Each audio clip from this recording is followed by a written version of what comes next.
with Trevor, Whatevr, Trey, Hello. and Sredni. Here with Trevor, Hi. Whatevr. I forgot to mute my stream. Okay. Goodness gracious. I did send out a tweet that we're live. Drop it in the Discord as well, and we will get started here. Oh my god, the beer ads. I don't even like beer that much. There's a tab now where you can like control what kind of ads people give out, like your channel gives out. I should see if there's some way I can make it do like only ads in Japanese or something. That would be amazing. If they're gonna use my channel as an advertising platform and I don't get anything from it, I think I should at least be able to make sure that nobody else gets anything from it either. Oh dear. Can you guys see the here, let me actually turn this down a little bit. Can you guys see the game okay? Yeah, Oh yeah, it is performing. with the book. Yeah, it's basically like your level select. Why is it showing me? Oh, I do have my controller plugged in. That's okay. Are those your little fists? How do I adjust the volume on this? I have no idea. The volume on what? The volume on Twitch. Oh, there's like a little volume, like where it is on YouTube, basically. Huh. It's not there for me. How strange. You know what? Recently, Twitch has been moving a bunch of stuff around. Maybe it's not where it used to be anymore. I don't know. Anyway, There was an update to the app recently that just like completely changed the entire interface. yeah, they've done that, I think, twice now in the past 6 months. I'm getting a little tired of it, to be honest with you. Yeah. Maybe they're going a little nuts with that Amazon money. I guess. Oh, man. Anyway, I'm actually subscribed to Twitch Prime now because it comes with Amazon. So like I don't have to worry about ads. So I wouldn't actually be seeing any of the Japanese ads that you would be putting on the channel. you know what the thing is? So many people have Twitch Prime now that I don't know that ads are getting shown to like any meaningfully large amount of people. Oh, hello. I mean, there's me, but like, that's probably the worst person to target ads to. Is people with no money. But the best person to target nonsensical Japanese ads too. Also, True. can I just mention that you with the knife in your hand like that is some like Minecraft meets Dishonored shit. Yeah, this game's has a very interesting visual style. I like it. What is this? So I was going to introduce it and then I just forgot. But this is Eldritch. It is a first-person dungeon crawler with a Lovecraft theme. yeah, like a light Lovecraft theme. Oh, these things yell at you. I hate these. What it means in practical terms is just that it's, a dungeon crawler, but some of the monsters are from Lovecraft stuff. That makes sense. But I forget how to duck. It's this button. Okay. It seemed like a good thing to play for a Halloween stream. It does bring the spoops. Hopefully. Have I... Oh, yeah. Spoopy. Oh, hey, Jane, did you hear my weird, like, obsessive descent into madness? No. Okay, so... Also, real quick, hello, Gogo Otaku and Altruazine in the chat. Go ahead. Heyo. Howdy.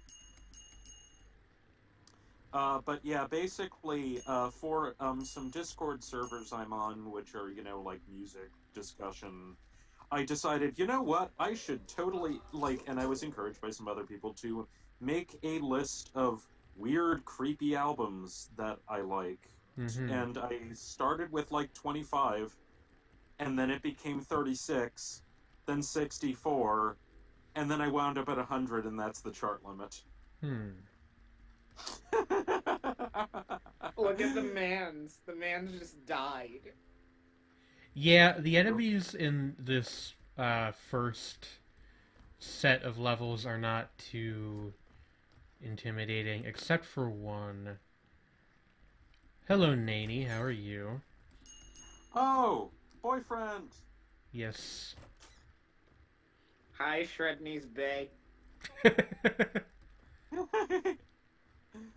uh, so yeah, it was an adventure. There are some interesting things on there. I decided to put on, the gerbils Are You Sleepy, which is not something that normally someone would think of under in that kind of list. And I Mm-hmm. thought, but actually, the more that I think about that album, the creepier it is. And then, of course, when I posted it, immediately somebody said, "Oh my God, that album is really creepy." So Nuki's pretty good. I was happy. Like, not that many people listen to the gerbils. I don't know that I've ever heard of them. Also, They, your boyfriend yeah, is eating purple sweet potato nochi, which doesn't sound like a Gnocchi. real food. Gnocchi. yeah, he was telling me about that before. It sounds really, really good. It sounds like something from Adventure Time. Yeah, I mean, it does, but actually, like, purple sweet potatoes are a thing in East Asia, among other places. Mmm. Huh. I'm only And familiar with the orange variety. yeah, they make ice cream out of them. Huh. Huh. Actually, That yeah, sounds delicious it's if they're called anything like the orange ones. they. Oh God, I can't remember what the name for them is in Japanese. It's short, like only like 2 syllables or 3 syllables. I'll have to look that up. Yeah. Anyway, I had like some comment I was going to make at the start of the stream, and I've completely forgotten it by now. Um, Yeah, that's relatable. what was it? Oh yeah, so I'm just kind of doing for the people who end up watching the VOD on YouTube, since I now actually kind of have a YouTube audience. Um, Huh. there probably aren't going to be any other videos this week besides this one, just because I've kind of been having a bit of a time at home, and this stream, VOD, and the VOD thereof is hopefully like a nice little, what's the term? A consolation prize. You know what I Yeah, mean? tiding people over Yeah. for It's the a constellation prize because Sredni and Jane are stars. Hey, Thank you. that's very nice. But yeah, what I was going to quickly say is the gerbils, Neutral Milk Hotel? Yes. Basically, Scott Spillane was one of the key members of Neutral Milk Hotel, and he had his own band with John Dazzo and Will Westbrook.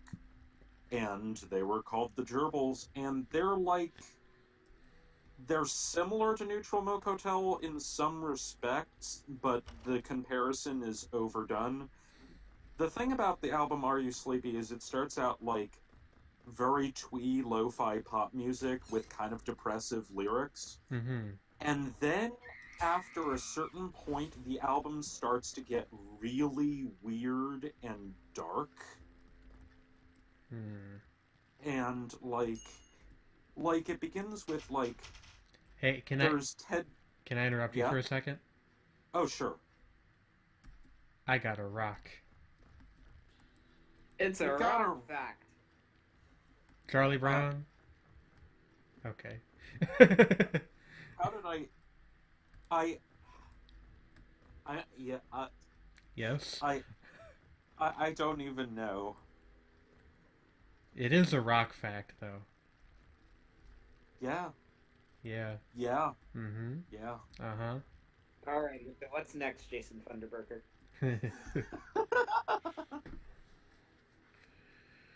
But like yeah, basically like after a certain point it goes from like, oh, this is kind of upbeat but the lyrics are a little depressing, and to like, oh, this is actually rather cool and weird, and then it's like, oh my God, this is disturbing. Hmm. There's a song on it called Glue, which may or may not be about being seduced by a ghost, Hmm. which lives in this person's wallpaper. I don't know why I thought you were going to say, like, lives in their underwear or something. No, just lives in their wallpaper and smells like glue. You know, Also, it's I died in the water temple, which is embarrassing. Aw. Or whatever the Well, heck this place is called, I've forgotten. But yeah, it's funny an that you erotic mentioned. yellow wallpaper parody. Oh my god, that would be so fucking twisted. That would just be gross. Altruisine, why? Why? But yeah, Okay. it's funny that you mentioned the idea of being seduced by ghosts because Yeah. I ended up reading a Deadpool like comic that they based the movie off of. It was for a Huh. paper actually that I was writing last week, but besides the point. Basically, the plot of it is the same as the plot of the movie, but with the added layer of the fact that Deadpool is in love with the manifestation of death that is That female actually, and has a hot bod. I mean, of course, you know, Of Death. course. Of course, Deadpool would be in love with Death. Oh, and Altruisine, don't blame me for the places your mind goes. You guys ever think Granted, about hopping granted, fishmen? about what? Hopping fishmen. Hopping Fishman? Hopping It fishmen. wasn't in the movie Altruisine. Oh, all right. Oh, well, okay, fair enough. And also, I'm not saying that I don't approve of your really warped sense of humor. I'm just saying that I cannot be blamed. The fishmen are cute. I'm disappointed that you have to kill them. Yeah, same.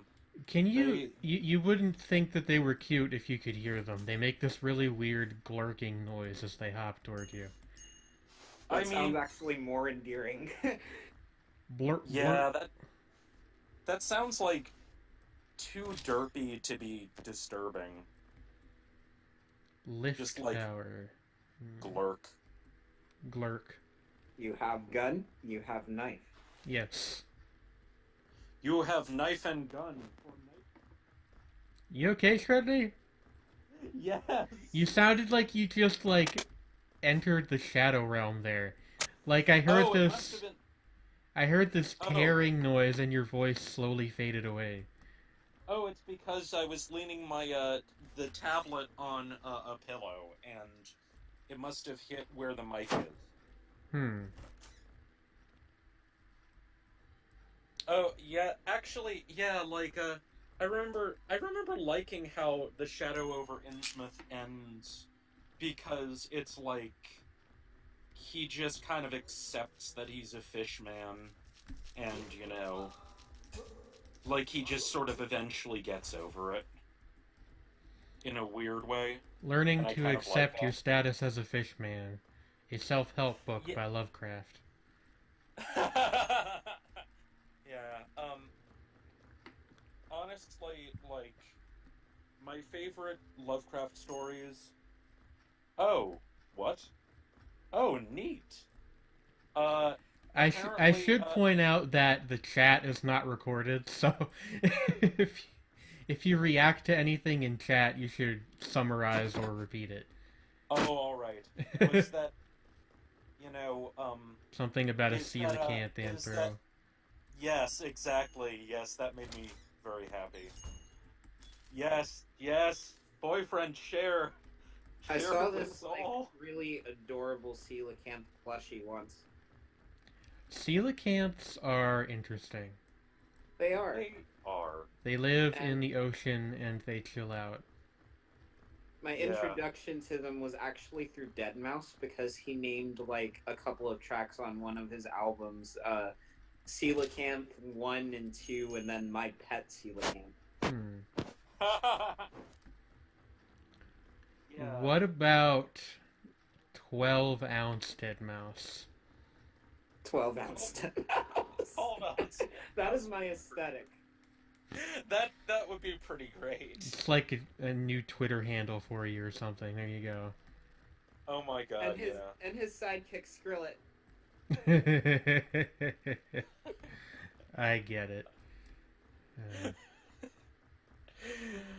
God, I need to like actually watch 12-ounce Mouse. It's a work of fucking art. I know.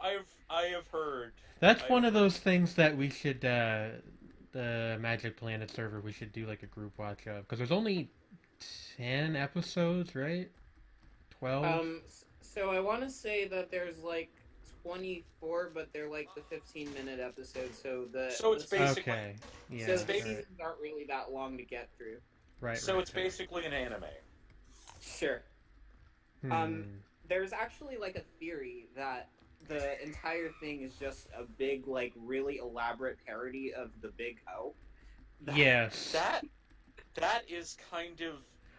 That's why I want to see it, because I actually really like that show. It's like one of my favorites, fun. And I've never seen the Big O, but you should. If it's anything like 12-ounce Mouse, I know that it is a good show. It's okay. It's like, imagine, if you will, anime giant robot Batman. Yeah, that's basically it. He's Batman, but he has a giant robot. Except somehow it's better than that sounds, despite the fact that already sounds deeply entertaining. Mm-hmm. And also, it ends on a really strange note that clearly was demanding another season. And then they lost funding, yeah. Yeah. And Why also, can it was... I not figure out how to get down here. Sorry, Also, it was largely... The first season was largely written by, and the second season was completely written by Chiaki Kanaka, who's also responsible for Serial Experiments Lane and Technolize. Yes. And Digimon Tamers. Is that how you say it? Technolize? Yes, Technolize. I always thought it was like Texnolize or something. No, it's Technolize. They say at the beginning of the like in the title card of the anime or something, they show the International Phonetic Alphabet spelling of it. Okay. Yeah, exactly. Altruazine. It's the X is kind of like a chi. Dragon Ball Z Kai? Greek. No.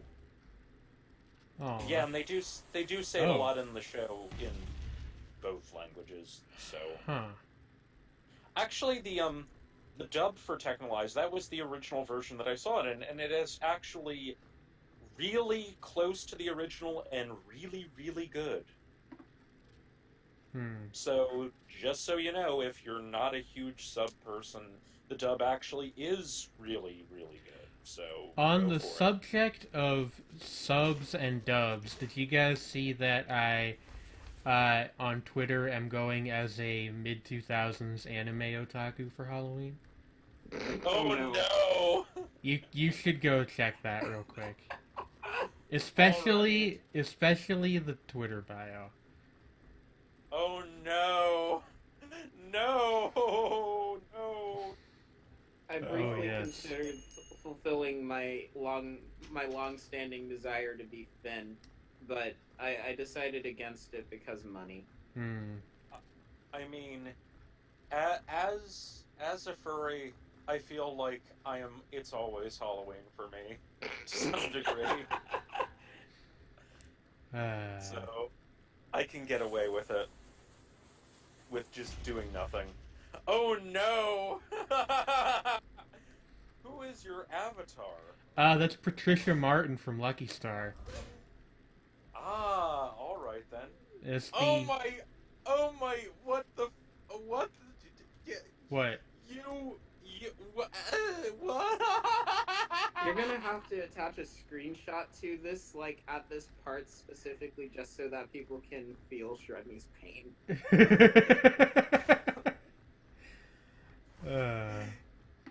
You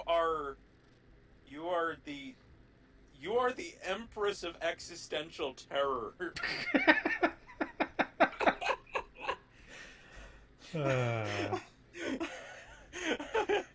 It's like, oh my god, mid-2000s weeaboo, I'm having one of those anxious interval moments. You know that point in popular culture that's between being revived and the recent past that makes everyone feel vaguely uncomfortable? Oh yes, that's the point. Is Yeah, yeah. exactly. It's like right at that point, it's like, the whole that is that yeah, like Are you okay? Momus. What? Uh oh, I'm fine. Okay, because it sounded like somebody just like threw a filled bank safe at your head.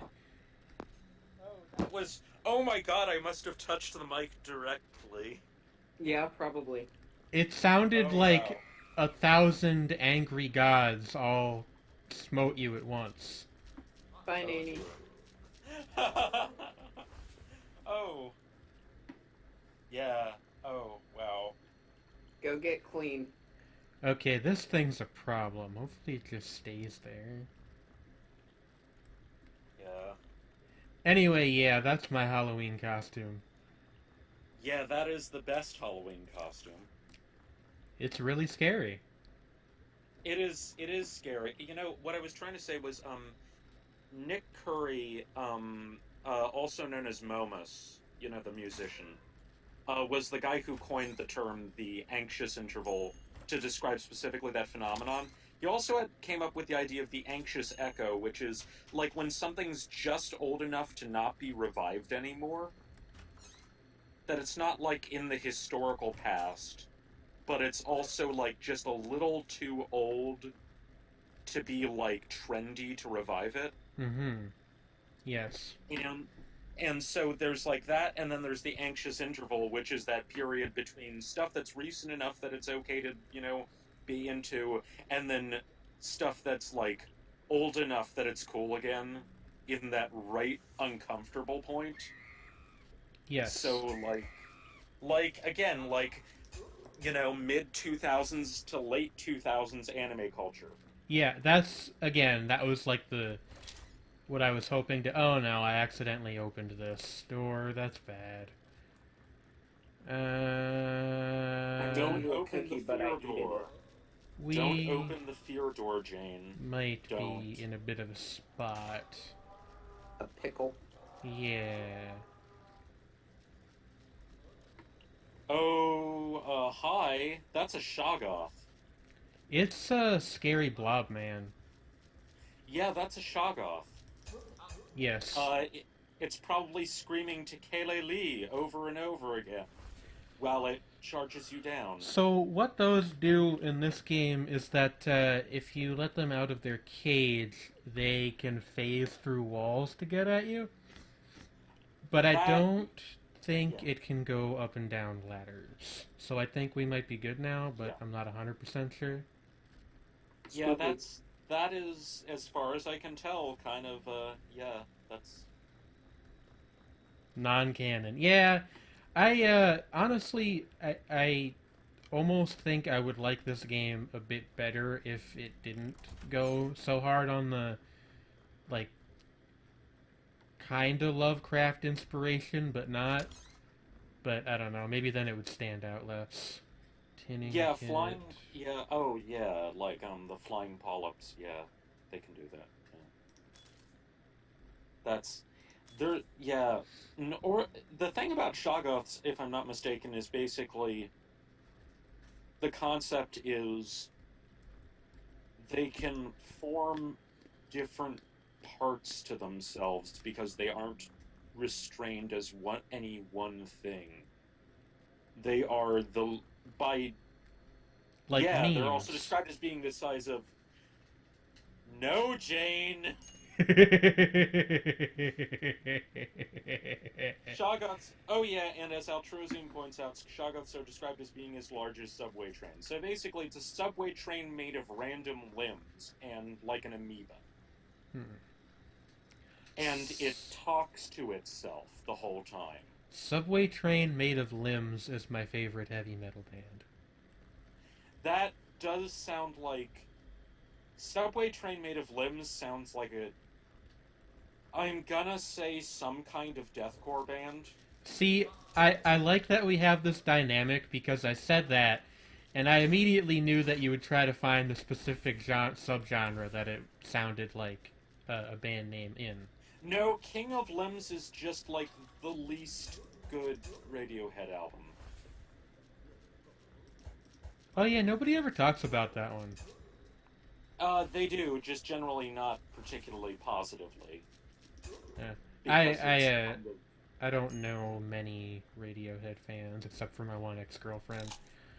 But yeah, I mean, isn't Tachyon a Radiohead fan? Maybe? I don't actually know. I thought so. He might but be. yeah, like he King is of British. Limbs is, yeah, I believe that they are a fan of Radiohead.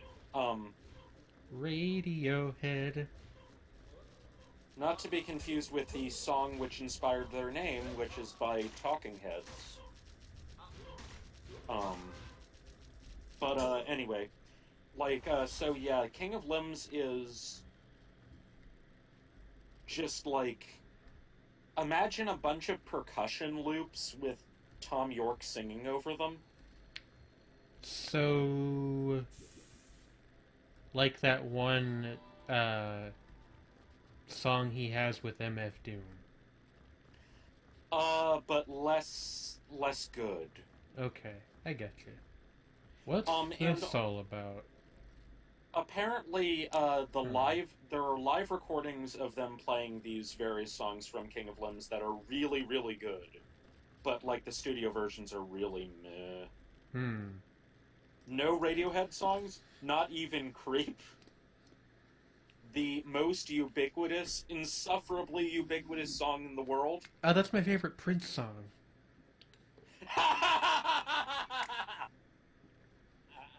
I knew somebody would like that one. Incredible. All right, so we beat Also, the creepy fish place. Now we get to go to the creepy desert place, which I've never finished. I had to visit the little fish man's room, but I'm back now. The little fish man's room. Fitter happier indeed is a thing. But yeah, as far as Radiohead and Creep go, I listened to Creep once while I was back home, and my mom just told me no. Yes, Contla 3, you are musically illiterate and you should feel bad about yourself. That's not nice. That was the point. Hey, it was a joke. I know. It was a joke. Me saying it wasn't nice was me playing along. Also, what are these? All you Lovecraft scholars out there. Wait a second. You'll have to get closer to one so I can tell. Yeah, I'm not gonna do that, but if I accidentally end up closer to one, you can look then. There's also these statues that attack you if you go behind them. I am not sure what that is either. They look like half mannequin, half dress. Huh. That also kind of sounds like a band name. What half does? Mannequin, half dress. Yeah. Half Mannequin. I mean, there is a band called Half Man, Half Biscuit. They were an kind of an 80s post-punkish twee sort of pop band that had like really clever sort of proto-meme lyrics. Proto-meme. In that, like, they were about like weird pop culture stuff that was like esoteric and only people from England would get. You know what's another band I would describe as proto-meme? Who? You remember? Does anybody remember Man or Astro Man? Oh yeah, yeah. They instead of lyrics, they would have like samples from movies that nobody really liked, except for them. But yeah, I actually used to be really into them. And then I stopped being really into them, and I don't really have a good reason why. I just kind of, you know. So Altruisine says, I thought meme was supposed to rhyme with scene. It does, but we're using meme as an adjective right now, so that's meme. Yes, or meme-esque, meme-ish. Mimetic. Yes. But There then again, actually mimetic, is a word, but fuck the word. Yeah, it's like, well, mimetic, like, has a different implication to me than meme. You know, Yes. like, You if know, it you're has a, actually right. yeah. Like, meme has the implication of that Being it feels like a meme. Yeah. I got face destroyed by a lizard man. Sexy. No, not that I kind of learned face it from destroyed. Dawkins, man. Altruisine, no. No. More like Mimetic. Dick Dawkins. Oh, that was too easy. Yes.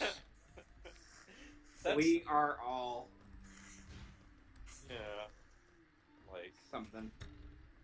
yeah, like, calling him Dick Dawkins is almost, it's just too easy.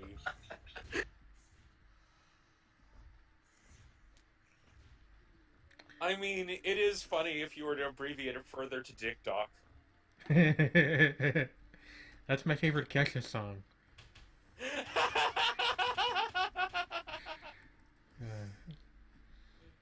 Oh my. So, you are on a thing that there are spikes under, and that would cause you great pain. Yeah. It would Pain and suffering. It would cause you great pain. Eternal pain and suffering. Oh god, now I'm remembering Trigun for whatever reason, speaking of mid-2000s anime. That is one of those, yep. One Yeah. of the ones that I'm supposed to have been expected to have seen already, but still haven't. Yeah. I've never seen Trigun, and I don't really want to. It doesn't look like It is anything particularly good. At least not by my like to my tastes at least. It's I like it. I actually, in terms of, it's one of those shows that I like more than it probably is entirely deserving of. And I get you. But at the same time, it has really strong themes to it that are really interesting, and the ending is fantastic. I mean, well, Conpla 3 says, Trigun is good, but it really offers nothing to work. I wouldn't say that. No, that's a little too harsh. Well, now I wouldn't say that. Sorry, But, I'm like... if I can talk about myself for a minute, I kind of had a bit of a week, and I think I'm, like, coming across as obviously kind of tired. So, I apologize for that if that's, like... It's okay. No, you're good. No, that's fine. But yeah, okay, there was some statue punching, and I think it needs to be explained. Me punching the statue or the statue punching me? You punching the statue. See, I didn't know if you could hurt those things or not, but I guess the answer is no. Ah, unfortunate. But, yeah, so, like... But basically, like, the thing about Trigun is the director and the writer had two different ideas for the series, and instead of compromising throughout, they sort of split it in half, that the first half was one of them running the show, and the second was the other one running the show. And the first half is the one that's more comedy-focused, and then the second is the more tonally serious half. And the best points are where it either sort of compromises, which is towards the middle of the show, where it, like the whole arc with the train. which is really Sand Steamer rather, which is really really good. Hi, can I And- interrupt you for a second? Yeah, What is a sand steamer? it is a steam-powered large thing that moves across the desert. Oh! Sorry, I just remembered something. Okay, so there's a spooky Halloween bonus level that I forgot about. We gotta go visit that. Oh, let's go for that. Trick or treat. But yeah, Go Adventure on. Time. but yeah, basically that section is really really good, and the end is fantastic. But it's like, and the beginning is fine, but like there's this awkward period like in the like where it after it starts to get darker, but before it starts to get really really good again. It's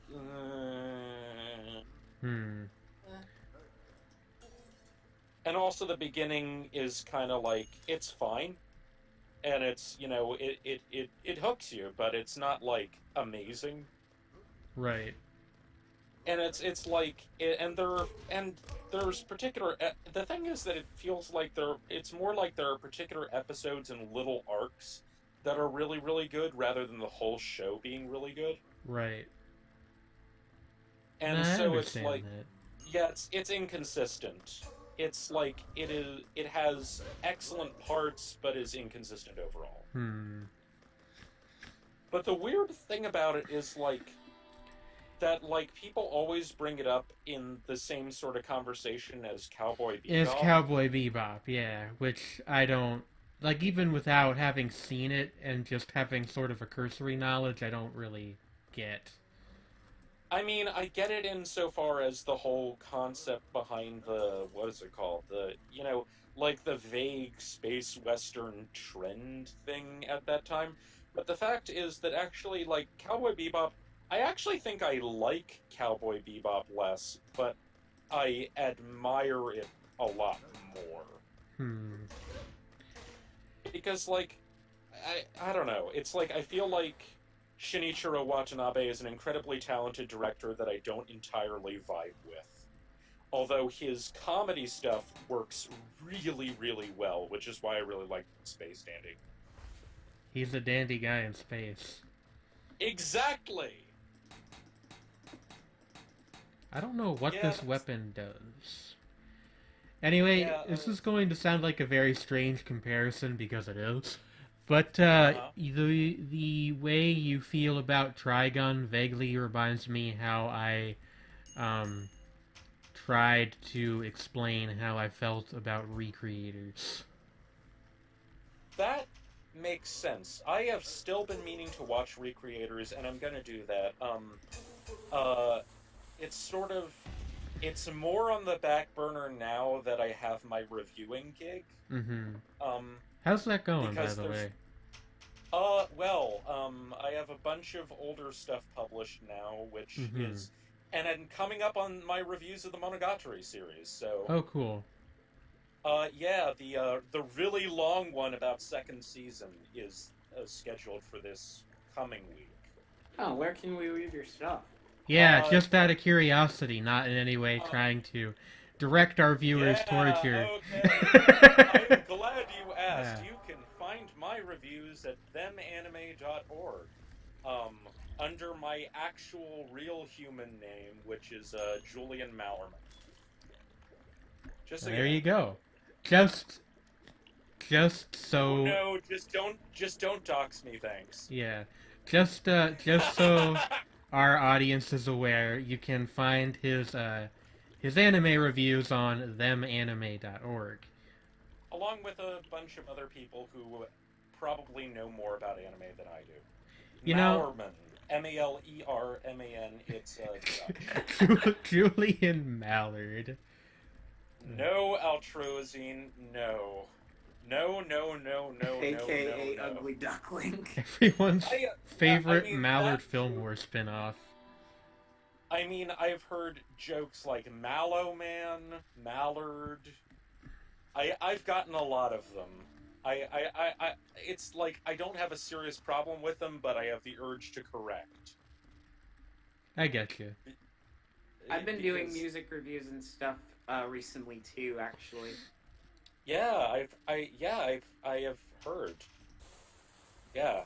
Yeah, that's been pretty fun because like my job is essentially writing like articles and stuff about music and like events happening around my college campus. So that's pretty cool. Yeah, I Altrosian, this was just too good. Was figured you were a distant relation of the McDuck family. Rumination espresso. Altrosian just misheard it. That's Life is like a hurricane. But yeah, I've been meaning to read your review of Mass Seduction, but I still haven't gotten around to listening to it. You totally should. It's so good. I I've heard like a mix of like positive to like more positive to less positive things. It's like weird because it seems to be like a bit of a Rorschach test for people who listen to it. You know what I mean? Like not as in like I haven't heard anyone say it's bad. It's just more along the lines of like how you react to it. I think is partly how much you liked her last album. Yeah. I Well, I loved the last album, so Yeah.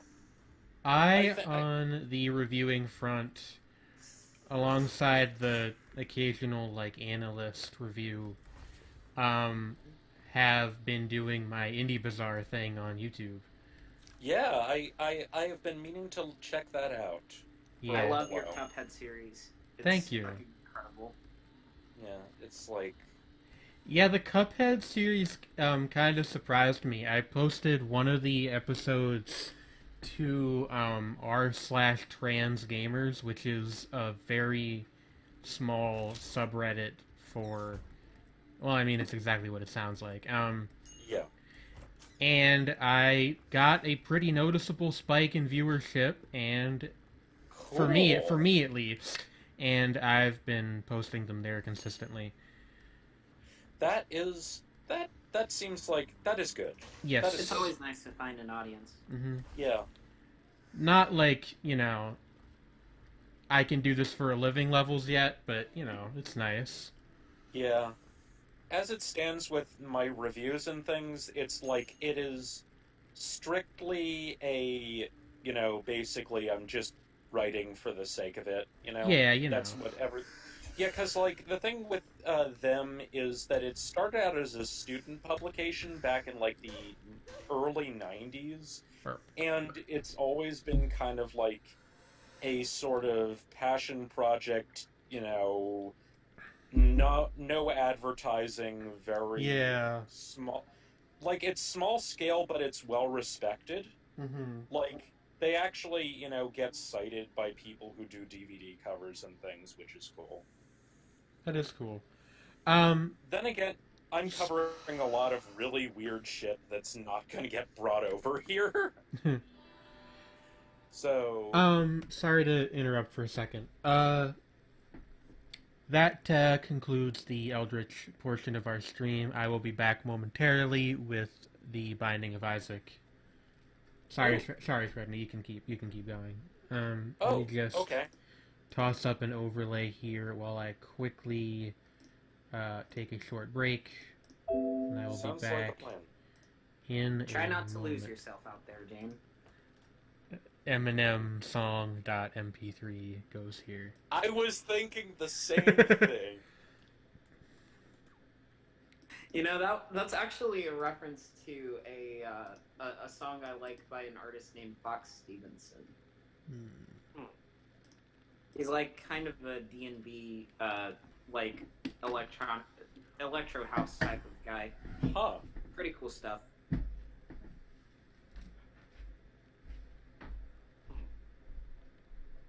Who is that? That looks like Betty from Adventure Time. Huh. I am really not caught up on Adventure Time.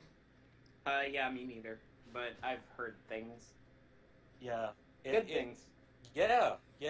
passive eye. It's they're, yeah, it's like, yeah, it seems really like it's gone in a very interesting direction. The sheer number of episodes with that one and regular show make it hard for me to get like back on those trains, Oh yeah. specifically because like it's gotten to the point where there's more of the shows that I haven't seen that versus Uh, what I have, which oh yeah, that's definitely the case with me with Adventure Time. Um, yeah. uh, but then with regular show, I never really got into regular show. Like I liked it, but I've never been like a serious. That's Oh, fair. apparently the Spanish dub Adventure Time is really bad, and it makes it, impossible for a Contra to watch it. Hmm. You should try it subbed if it's out there. Yeah, there's definitely got to be a sub out there. Um, like I can understand that being mildly frustrating, given the fact that same deal with anime is like when you have the subtitles, you are slightly distracted from what's going on that you're actually watching. But at the same time, it pays off in that you have a guarantee that that's the original intention and all that. You know. Out says regular show was a popular television program that began as an extended joke about acid, which is 100% true. Yup. That is exactly how it happened. I have seen that. I saw that short. It is really odd. Yeah, There's 2 also in the- the AM PM is a trip. Yeah, it's Literally. It is, yeah, literally. And then there's the other one, which is something. It's about the what's his face from from Lollipop Land. Pops. Yeah, the Pops. naive man from Lollyland. That's the other one. Yeah, and that's the other one that it's based on. Yeah, that one isn't quite as like fucking weird as 2 in the AM PM was, but it was still pretty like hard compared to how regular show ended up being. Yeah, I remember that one being depressing. Yeah, and I'm thinking that J.G. Quintel is actually probably going to start going back to that sort of hard-edged like style of comedy, like with his next series that is going to be on TBS. I want to say next year. Huh. Yeah, it's interesting. That could be interesting. Yeah, like I have like again, it's like I have like weird sort of mixed feelings with regular show is that I liked it, but there were aspects of it that kind of put me off. Yeah.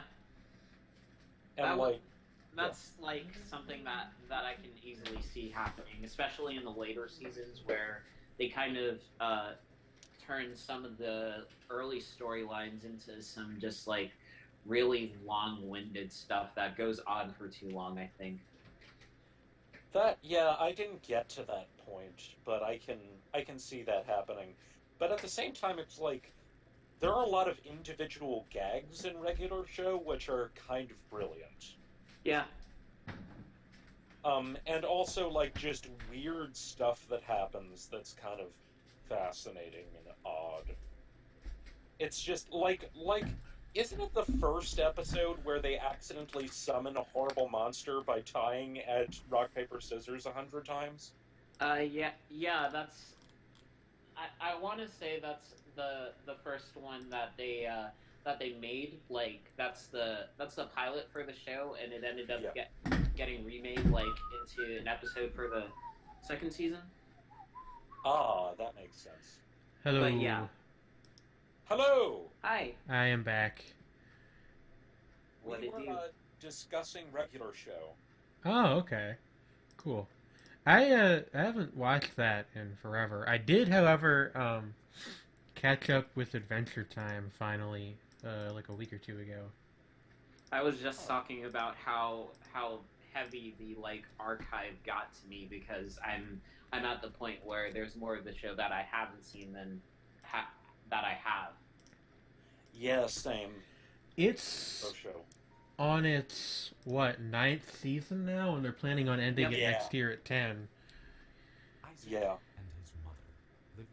And there's like, there was like a whole mini series thing in it. And, There like, there have been 3 miniseries now.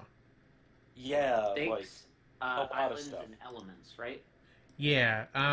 So the last 2 like led direct one into the other, but the first miniseries was Stakes, which was about. If anybody's wondering why I'm turning all of these off, it's because a lot of them don't work well together, and I don't want the thing to crash while I'm playing. So I'm just going to leave on. Actually, Marshmallow I know is fine. Model Rocket I know is fine. Monopoly cards I'm not sure. Paranoia Pothead can stay. Sorry, 1 second here. These are fine. That. Yeah, Tom these are was all asking mods. what a harder watch would be, all of Friends or all of Adventure Time. And I gotta say, probably Friends, because that's the one that I haven't seen, like, any of. There were like only a couple Okay. of truly redeeming factors about Friends, in my opinion. Anyway, so yeah, sorry about that. I was just turning a bunch of mods I have installed off.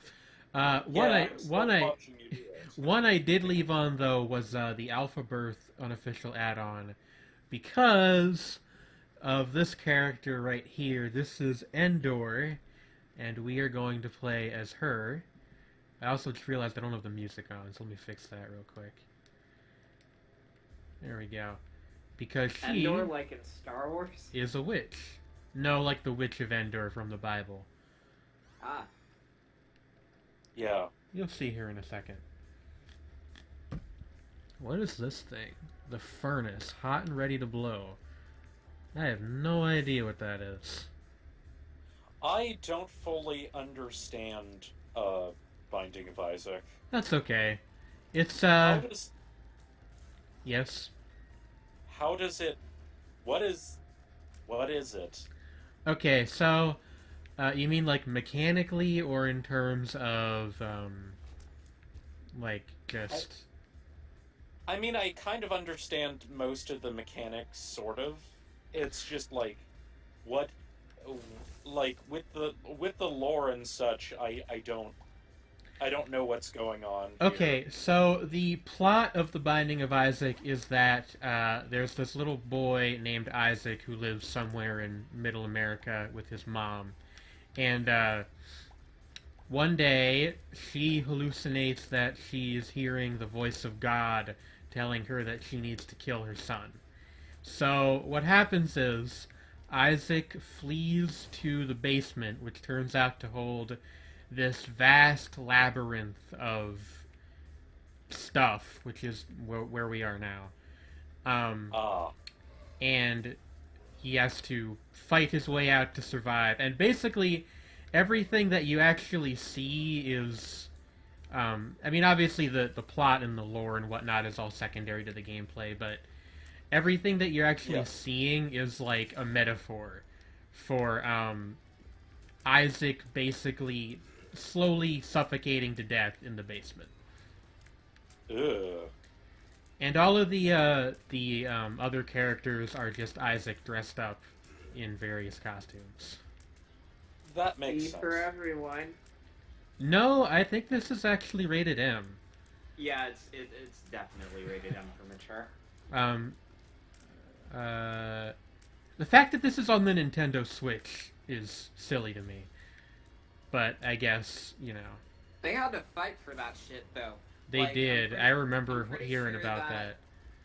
Yeah, I'm pretty sure that they tried to get the like original version of the game, like back when it was like Flash based. Uh-huh. I think that they tried to get it on the Wii or some Nintendo platform, and Nintendo was like, no. This is like never going to like make it to any of our platforms. So that was why it ended up being wherever it ended up, like it on the initial release. Yeah. I have also heard, yeah. by the way, that like all of the console versions suck and you should only get the PC one. I don't know how true that is. Altruazine also points out that the Witch of Endor summons the ghost of Samuel in the Bible. Yeah, that's what this eyeball is. He's supposed to be a Yeah. ghost friend. That The makes PS Vita sense. version was pretty solid, actually. Also, with the whole Binding of Isaac thing, I already recognized that there was definitely like if he's with his mom, like clearly there's going to be some murdering because of the original story of the Binding of Isaac. So Yeah. like yeah. But in terms of gameplay, it's just like a really solid, like arena shooter mixed with a roguelike. It's very fun. Yeah. It is kind of like a weird, because eventually, like, you play through the game so much that you just don't even think about the story anymore. And I probably shouldn't have taken Taurus, but whatever. Because the game itself is so fun. But I was talking to one of my friends at the radio station, and she put in 250 hours or so in the original Flash version of the game. yeah, Wow. I mean, to give you an idea, Rebirth, which is the remake, came out 3 years ago, 2, and I still have more hours in the original game.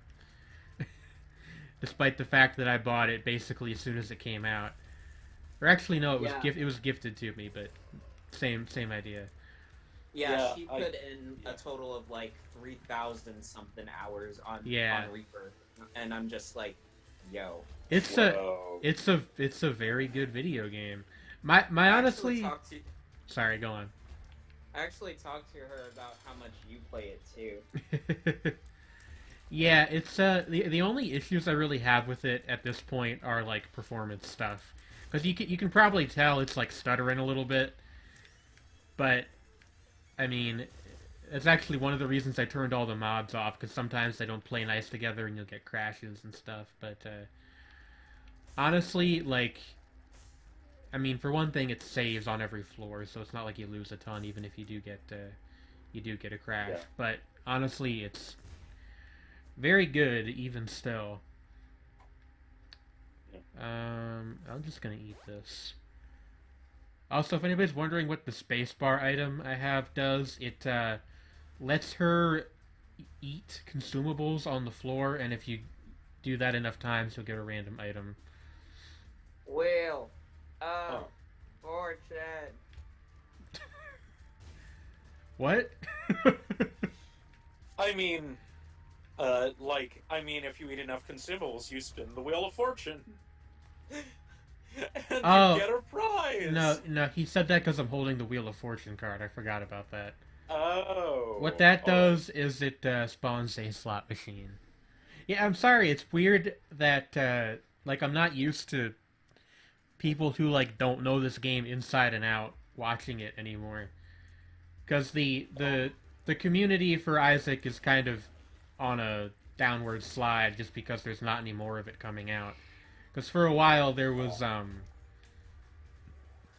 content. Yeah, there was. Yeah, I do know that people who are dedicated to this game are very dedicated to this game. Yeah, I mean, Northern Lion still puts out an episode a day, and he's been doing that since the original game came out in 2012.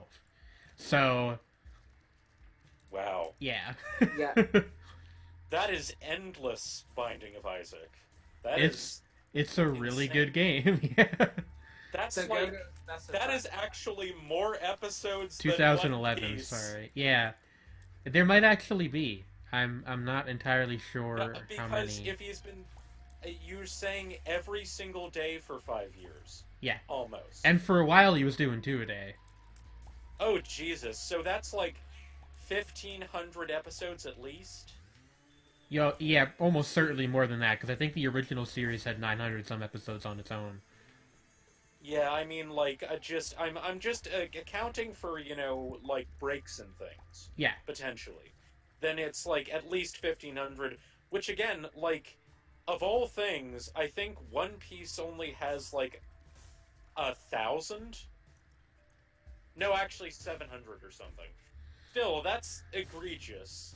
Yeah. To begin with. The thing is that he And- still gets 60 to 100,000 views on each video. Yeah, it's Yeah. he has a following. Yeah, that is quite a following. I still watch most of the episodes he puts out, even if not right away. Eventually, usually. You gotta be able to go see those judo chops. What? Judo chop. That was a fat. Oh back. yeah, you know what? I completely forgot about that entire meme. The judo chop thing. You gotta give him a little bit of that judo chop, and then he runs up behind them while playing Hitman. That also is. It's a good time. Also, Oh, there was no, the period there's- when he was uploading both Afterbirth and Antibirth. Yeah, that was a thing too. Was he doing 3 a day at that point, or was that still just 2? I don't remember. There's an ad which is playing Kanye West's Power. That's Is good. it for the Xbox One X? I think so. This just why you're aiming at the wrong audience, ads. Hey, I'm a PlayStation. don't I'm a care. PlayStation girl now. You can't do that. You can't do that on my channel.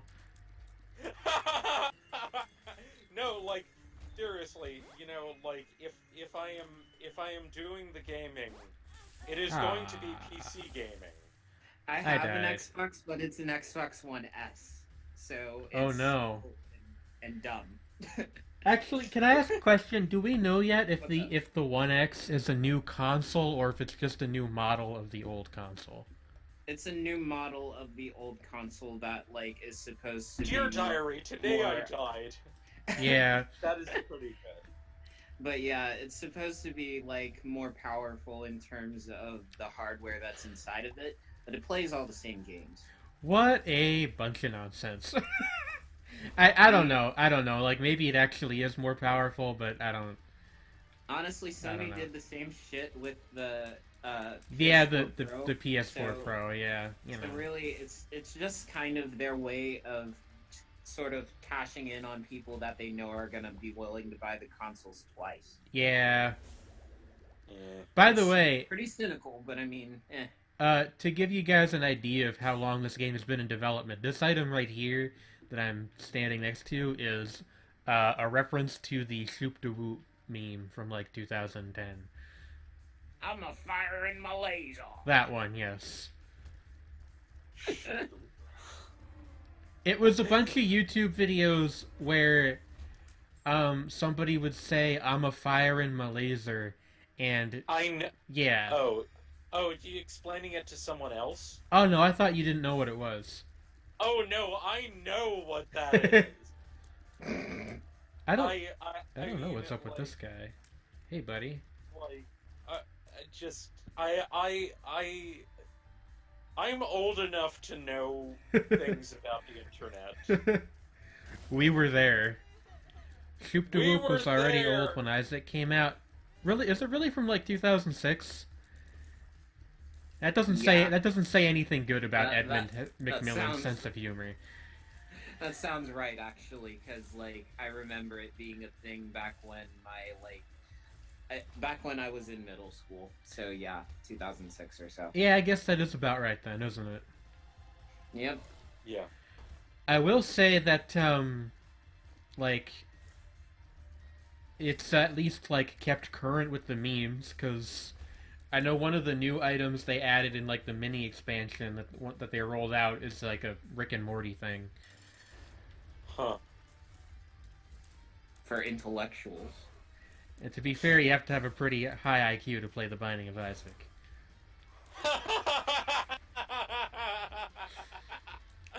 We all have fun here. Oh god, that I just that Yeah. Really? that thing. Yeah, so there's a shop item called Mr. Me, and I guess that's from Rick and Morty. I don't watch the show, so I don't know what the reference is, but that's what I'm told anyway. I have been meaning to eventually get around to it. That was a mod. Yeah, but it was put in one of the booster packs, so now it's just like part of the base game. So, Rick and Morty is one of those things that me and my brother watch, and I find it more enjoyable with him than I do without. It seems like a show that benefits from being like watched with company. Yeah. Yeah. Not that that's a bad thing. Same thing with BoJack Horseman for me. That one I've definitely had on my list for a while. It's a really good show. Yeah. But I since realized... I started it with my bro, it's like definitely something that we do like as a unit. That's one, like, I don't know, I guess this makes me very shallow, but I just like don't like how it looks. So That's fair. Have no real inclination to watch it. I think that's part of why I started watching more anime than Western cartoons. I just like the way that they look better. Oh yeah, that's relatable. I'm the weirdo here that actually likes the aesthetic of like Western cartoons. I think a little better than anime, but just me. I like some of them more. Like I like Adventure Time's look a lot, and Bravest Warriors by extension, since the shows have very similar art styles. But like a lot of them just don't do much for me, and I don't really know why. Especially, sorry, go on. Oh no, you go ahead. You were gonna say something. I was just gonna say, especially for whatever reason, like quote unquote adult animation tends to be really ugly. Oh, yeah, it really does. Like Family Guy, just not yeah, my like kind of thing. Anything produced by Seth MacFarlane is just not good to look at. Yeah. I think that once I liked American Dad to be young and dumb.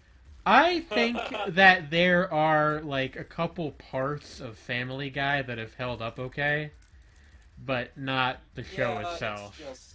It's just as a whole. It's kind of one of those situations where like they threw everything at the wall. Yeah, and I think ironically enough, a lot of the cutaway gags are some of what's like still funny.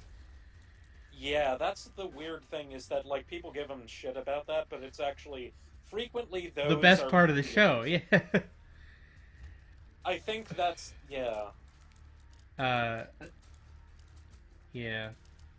just been sitting here with my pickle and peanut, enjoying my life. Hey, I've heard that show is pretty funny. It's modern fucking art. Why is a mole following you around? So that's an item that I picked up. It's from the Alpha Birth mod pack, and I don't know what it does. He's a little buddy. I think he might, like... I don't know. I think maybe he, like, pops up under enemies or something. I'm not 100% sure. He's good. He's a good boy. I like him. He is. Yeah.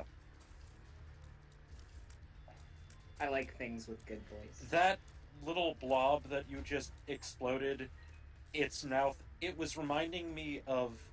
How far are you in Maiden Abyss, again? I stopped watching around episode 5, I think.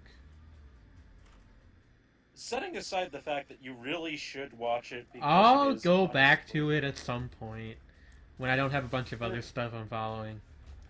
Yeah, it's like it is important to me, and I love it dearly. Ooh, but a fragmented card. There is specifically a thing that reminded me of that made my soul hurt slightly. That little blob fellow that you're referring to was a mini monstro who was a tiny version of a boss that spawns in the early parts of the game. Maybe we'll see him in this room up here. Yeah, Monstro is kind of like, I guess, the game's unofficial mascot. Him and the bloat, which is another boss that people hate. There's actually an entire subreddit devoted to hating the bloat called r/fuckthebloat, which is a really good thing even today. Yeah, the bloat is also the title of an early song by Bugskull. So don't fuck that bloat. Hey, we got Little Horn as our boss fight. I like this guy. Isn't he the one with the like the broomstick? The broomstick. Or am I thinking of a different boss? Yeah, you must be. Little Horn is like this little cat daemon imp thing. Oh yeah, I'm seeing him now. See It's what the devil has. it's a little to offer. I think I might be Boingy. thinking of one of the Sims. He's like on a bouncy. horse. He's very bouncy. He is very bouncy. Little Horn is my avatar on the Binding of Isaac subreddit. He's a good boy. That is good. Yes, it is good. Hey, you got another good boy, Steven from Time Fuck. Yeah, Not Time Fuck. Stephen from Time, parentheses F/U, parentheses K. Some combination of the letters F, U, C, and K. Yes. Time Fuck That was is a good not game, F, U, and C, I'm really excited for Ouroboros whenever that finally comes out. Yeah, that was my first exposure to Edmund. Actually. Yeah. Did you guys know that that's getting a sequel, by the way? Yep. I am very excited for that game. Sredni, I think you might like Time Fuck. Yeah. I'll look into Seems it. like something that, It's like- that you dig. Definitely the most Sredni Edmund McMillan game. That sounds intriguing. Yeah, it's a puzzle platformer, but it's got this really weird, like, what am I doing? I can just leave the room.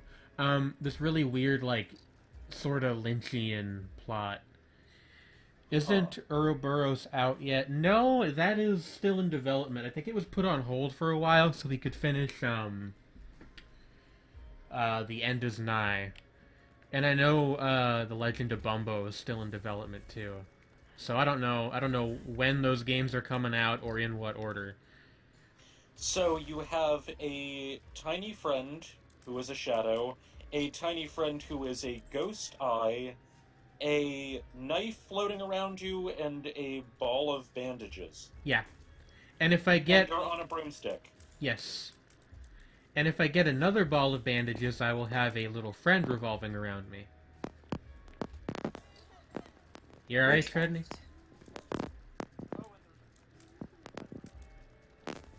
Sredni, are you okay? He's clicking. I'm right here. We had to, like, break through the interference to bring you back. Oh. He took another journey. You sounded really far away. Oh. I think I must have had my hand on a thing again. Oh god. Why? Why do I keep doing this to myself? This evening has been defined by technical issues. This evening has been defined by me being damn stupid. Don't be so hard on yourself, man. I mean, I'm not even being hard on myself. I'm just telling you the truth. Well, you're not wrong. Hey now. You're an all-star. Get your game on. Go play. Go play. Oh my. All that Alright, glitters is so- gold. Only shooting stars break the mold. Yeah. I have been waiting to enter this like weird conversation that I know is about to happen. But About Smash Mouth? how? About what? About Smash Mouth? Oh no. But Destiny 2. Oh, okay. Yes, go on. So I know you're a warlock, which good, right choice. Yes. Which subclass are you? I actually... This is apparently kind of unusual. I actually kind of just switch between the three, depending on what I'm doing. For, like, cooperative stuff, I tend to do, Voidwalker. And for the more competitive stuff, I tend to switch to, the lightning one. I've forgotten the name of it. Stormcaller. There you go. That's me. That's just me always. I fucking love it.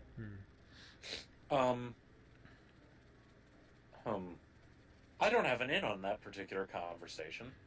Yeah, I like Destiny 2 as a game. Um, as a like fully formed piece of media, I really wish the writing was not what it was. You know what I mean? Yeah, that's fair. So as far as Destiny goes, I think that the lore is incredible, but they generally still haven't figured out a good way to make it like present within the game's narrative itself. Yeah, which is weird to me because um like every other Bungie game that I've played has had like really good writing.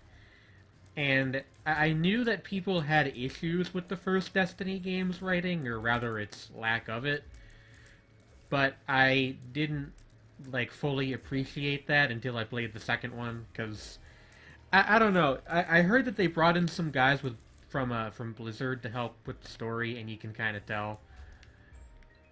Honestly, the second one is a hell of an improvement in that regard because Is like it? the first game, its storyline was really like to be charitable to it, it was incoherent. Like that, I played I played it pretty much throughout, like from the end of the first year onward, and they got better like progressively as time went on. But as far as what it was at like launch, there wasn't anything like really worth writing home about for sure. Hmm. It took them until the first like actual expansion into the Taken King that actually like made any sense of things. And then Yeah. Rise of Iron was just kind of it was there, I guess. Okay. Yeah, I've heard similar things from other people. I don't know. I. Yeah. Hold on. Let me take a sip of my drink. Actually, my throat's starting to get kind of dry. Mm. But yeah, I don't know. Like, I think a lot of the like the incidental writing, like the item descriptions and stuff, is really good. But Yeah. the actual like dialogue and such, I just don't. It feels very.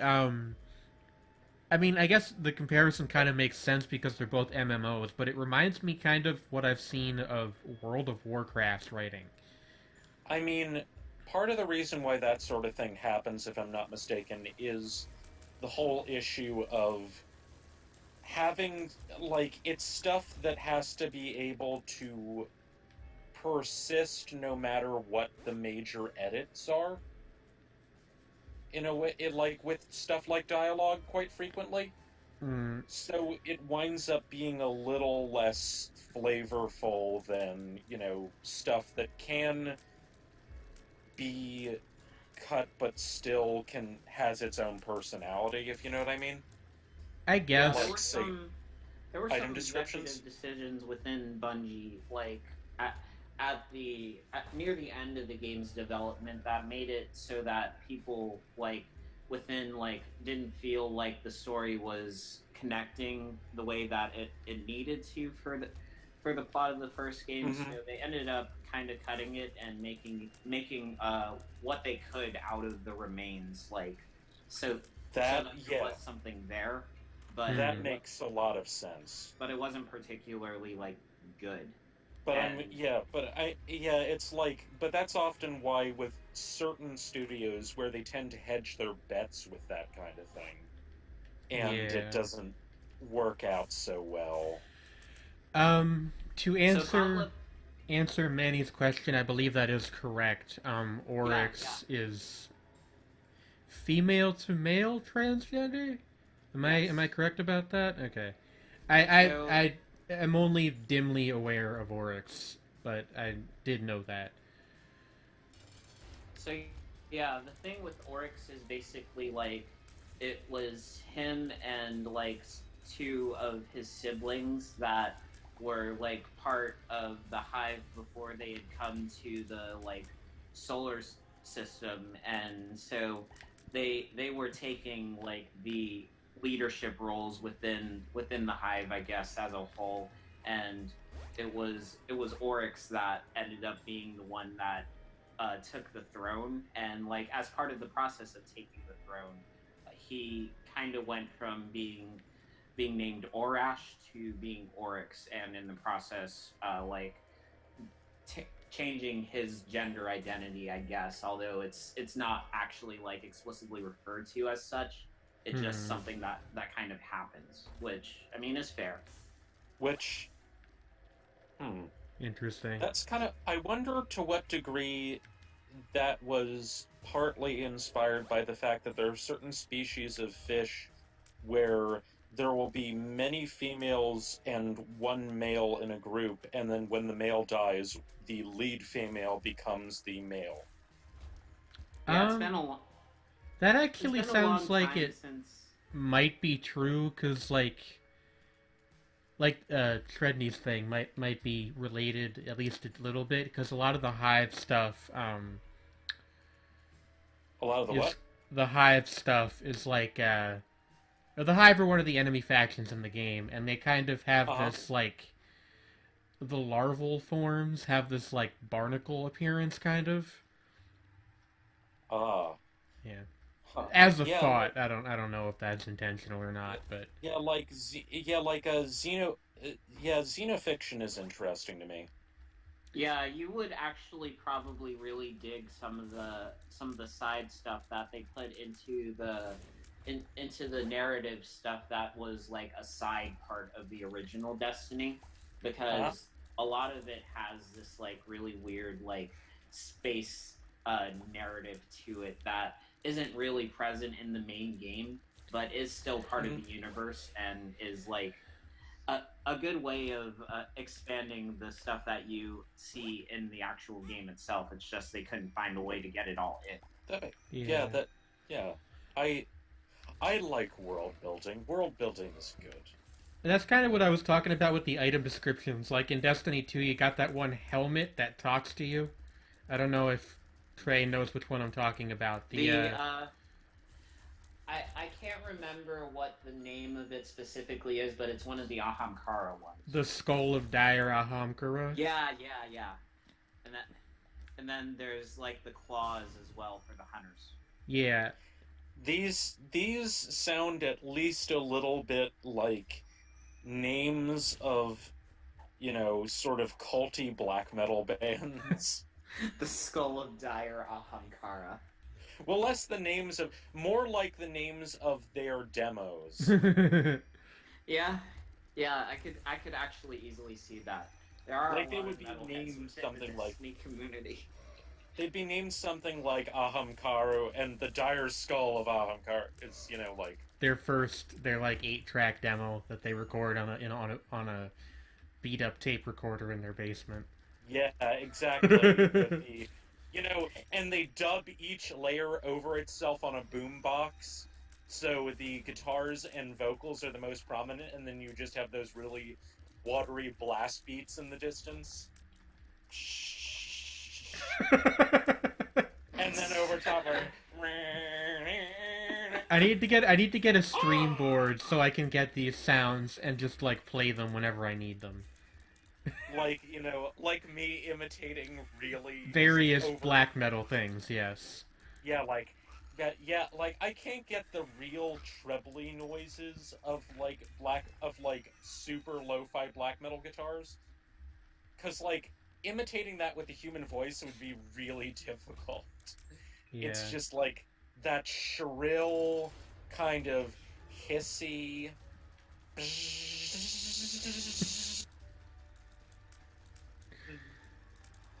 kind of sound.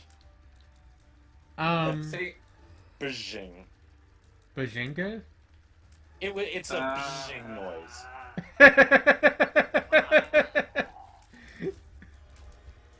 I'm so tired. Is there a problem, officer?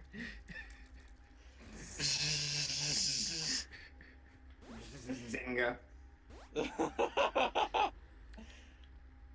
Dangles. That giant head guy looked more death metal than black metal to me. Portrait of the artist as a young Sheldon. Oh no. Sheldon. Yeah. Let's not get into the Big Bang Theory. I No, actually know almost nothing about the show, so we kind of even can't. Beautiful. Like, I know that it exists, and I know people don't like it, and that's about all. And I saw one of those videos that was, like, a clip from the show, but they removed the laugh track, and then, like, made the awkward pauses between the dialogue longer to make it seem even more awkward. Oh, man. Yeah. Yeah, the thing about, like... Yeah, I remember seeing an analysis by a guy who normally does, discussions of anime stuff, talking about, like, the way that The Simpsons went downhill over time. And one of his specific sort of things that he brought up that actually was interesting about The Simpsons early on was that their joke structure isn't like a sitcom joke structure. It tends to be a series of very small jokes that build on each other. So, in relating back to the general idea of anime and sitcoms, Yeah. I have a question, which is, what end of the chocolate cornet do you guys think is the top? I don't think that there is a relevant top-bottom differentiation with a chocolate cornet. There is the point, and there's the big end. I'm not sure I know what a chocolate cornet is. Okay, this is all a reference to the first episode of Lucky Star, and it is also a chocolate cornet is like one of those horn-shaped pastries that is filled with chocolate. Yes. Okay. Hey, now, you can't tell me to shut up. This is my show. Just like, honestly, I have not seen that much of Lucky Star, but what I have, I've actually found reasonably amusing. So, the reason it's been on my mind lately is because, not even lately, like, as of yesterday, is Crunchyroll got the rights back after not having them for a couple years. So it's back on Crunchyroll now, and it's like now been 10 years since the show's first debuted. So I'm going through that again and watching it. And it's interesting the things that I like forgot about or just didn't pick up on the first time. Yeah. It's a good show. Now I'm now thinking about, oh my god, Azumanga Daioh is really old now. Yeah, Oh my gosh! So I was looking at a couple months ago. I was looking at these magazines that I bought off of a guy at a flea market because they were the magazine that EB Games sold like back in 2003 2004. Like and I was subscribed and I freaking loved it. But yeah, I was looking through one of them and it like had a section of it that was like specifically talking about Azumanga Daioh in like 2003, and I'm just like, oh my god, that was how old it is? I think that was when the anime started. The manga's even older. The manga's from like 1997 or something. Yeah, it's like late old. 90s, I think. It is like in terms of like shows that people think of in the traditional sense of cute girls doing cute things, Azumanga Daioh was basically the first. Yeah, I mean, it's that and then like a couple things that nobody remembers. A couple things like what? That nobody remembers, I said. Oh yeah. Like there's kind of like a lull after that, and then gradually more of those shows start showing up. But it's also because a lot of them started as manga, which didn't get adapted until after Azumanga Daioh proved that was viable. Yeah. That reminds me, I still want to watch Nichijou. Yeah, Nichijou is fun. Oh. Yeah, that show is very good. I am still sad that it didn't do very well when it was new. Honestly, what I've seen of it is so hilarious. Like It is. I don't understand how it failed. It's like really intense in its comedy, and Yeah. Oh yeah. I don't know if there's as big of an audience for that in Japan, at least at the time, than there is Yeah. over here. I think that's one of those shows that's more popular in the West, but don't quote Which me is on weird because of how intensely Japanese some of it is. Like all of those shows are kind of like that. Even like Lucky Yeah. Star again. There's like a good chunk of that show is about like anime stuff, but also a good chunk of it is about like Yeah. they're talking about old Japanese pop culture or cooking. Yeah. And Yeah. it's like, oh, jokes about green onions and beef tongues that obviously everyone will get. Yeah. Um, and also, like, I'm just sort of remembering of something I found kind of interesting is how that people in the West traditionally associate K-On! With being like the, oh, only, like grown men who watch cute girls doing cute things shows actually watch K-On! Actually, it's the opposite in Japan, where it's really, really popular with young women. Yeah, I have heard that also. And Yeah, in general for that kind of show, the older otaku audience is kind of a like a periphery demographic, kind of like over here you have the whole My Little Pony thing, the Brony yeah.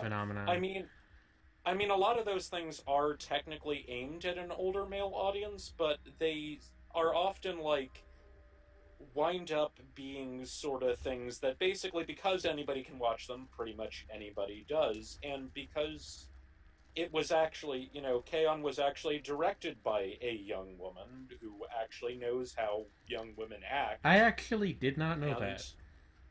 yeah, Naoka Yamada.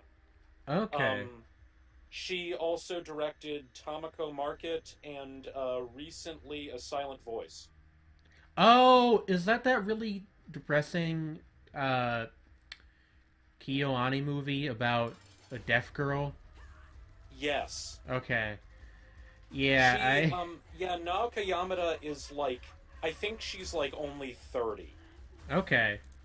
And She's K-on's like, fairly old now too, so she was pretty young when she did that, oh I yeah, she guess. was in her early 20s when she Yeah, did that. okay.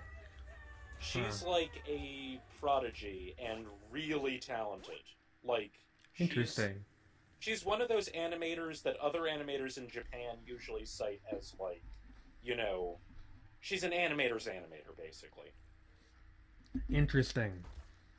Yeah, and it's like, and she doesn't get a whole lot of respect in, the English speaking fandom, I had which another is secret unfortunate. room. Oh, you know what? I've had two secret rooms this entire time because I have the double moon card. I forgot about that. Hmm. Whoops. Sorry, that's the penalty of playing while commentating. But yeah, I actually didn't know that. I don't know a ton about K-On! That's like the big gap in my slice of life I show knowledge. have been meaning to actually get around to it for a while. Initially, I was, I had some misconceptions about it, but the more I find out about it, the more it seems actually rather pleasant. Yeah, And, I made a mistake made the mistake a while ago of trying to read the manga, which I guess a lot of people think isn't oh isn't yeah, very good at all. So no. I keep meaning to eventually watch the show. I might do that. I don't know Yeah, at like some point. the manga is way less. The characters are way less developed, and it's just way less interesting. Hmm. Apparently, like it's just really weak, which is kind of testament to the director's skills Yeah, and the fact that the director was like younger than I am now when she directed this show says a lot about her abilities. Like, holy shit. Yeah, in general, I don't think Kyoto Animation on the whole gets enough credit for being like a big, um, Yeah.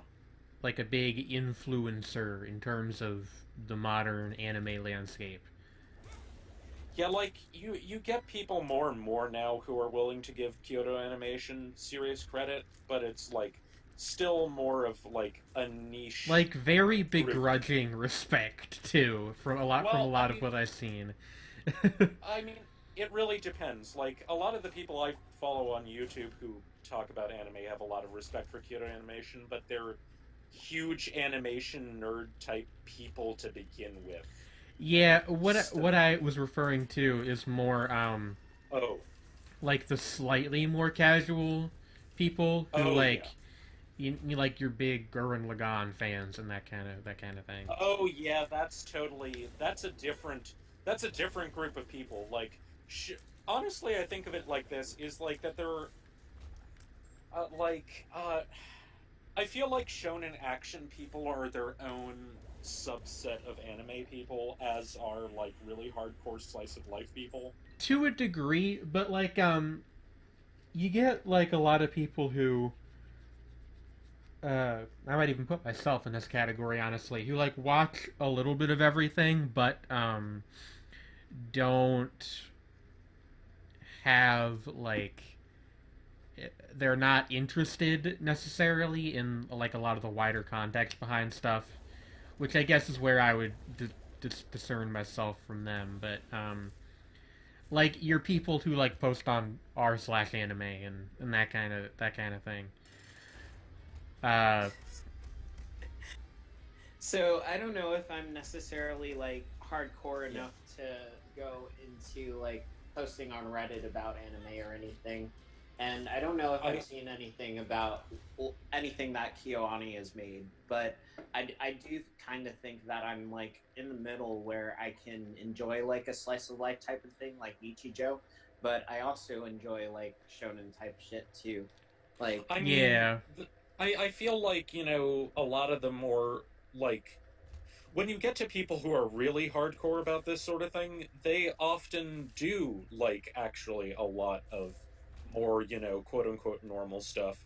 It's just that it kind of wraps around all the way to the point yeah. where it's like you have an admiration for aspects of it that people don't necessarily pick up on. So you become preoccupied with certain things about it that are like not immediately obvious, or you just like whatever the hell you like and have no pretenses about it. Mm-hmm. that being said, I do definitely like sometimes care about who the anime is made by. Like Oh I'll yeah. give something by Bones or Trigger like definitely a lot more consideration than something that a studio that I don't recognize would.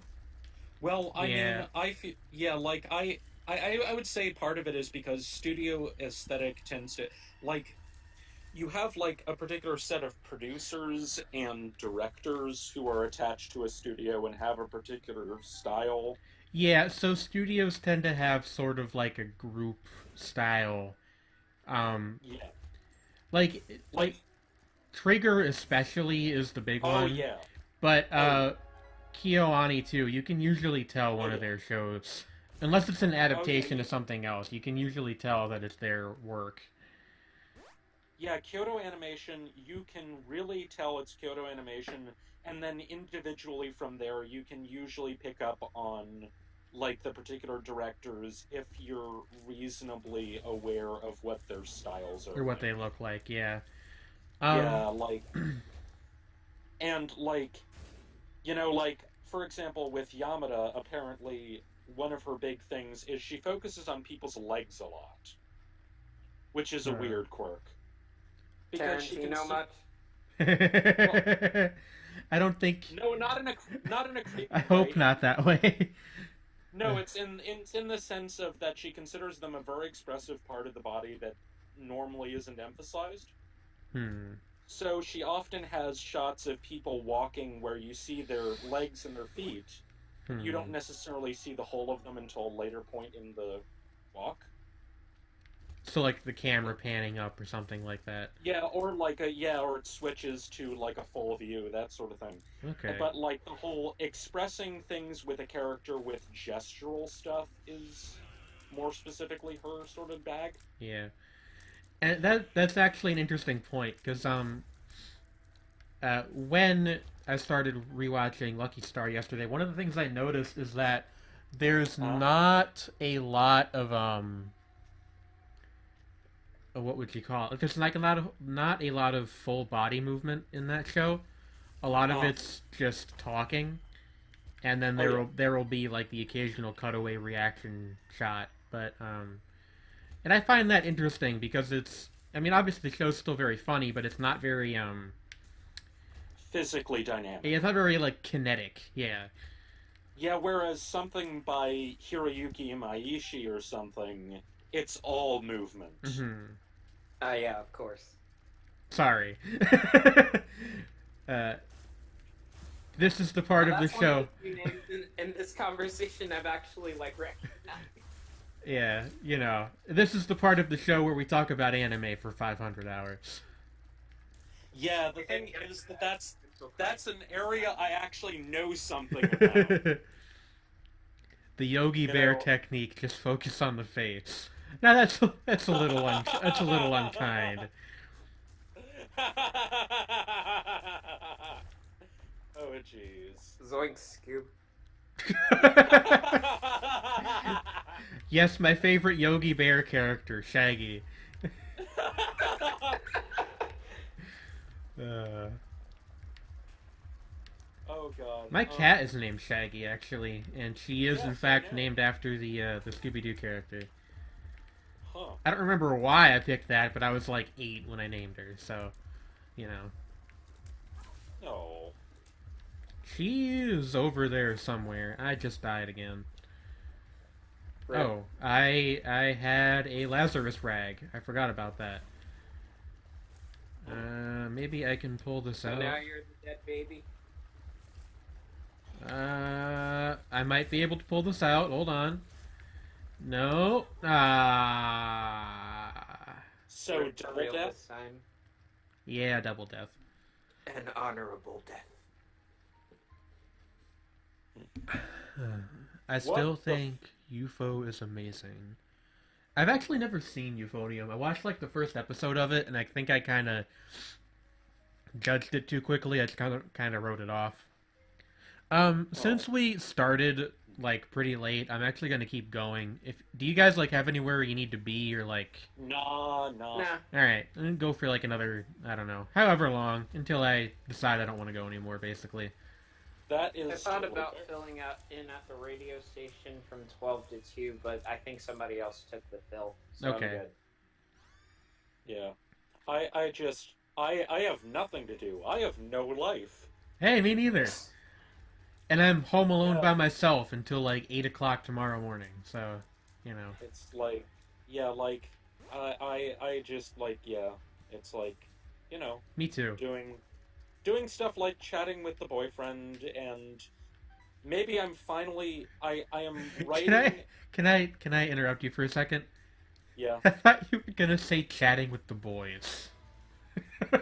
Well.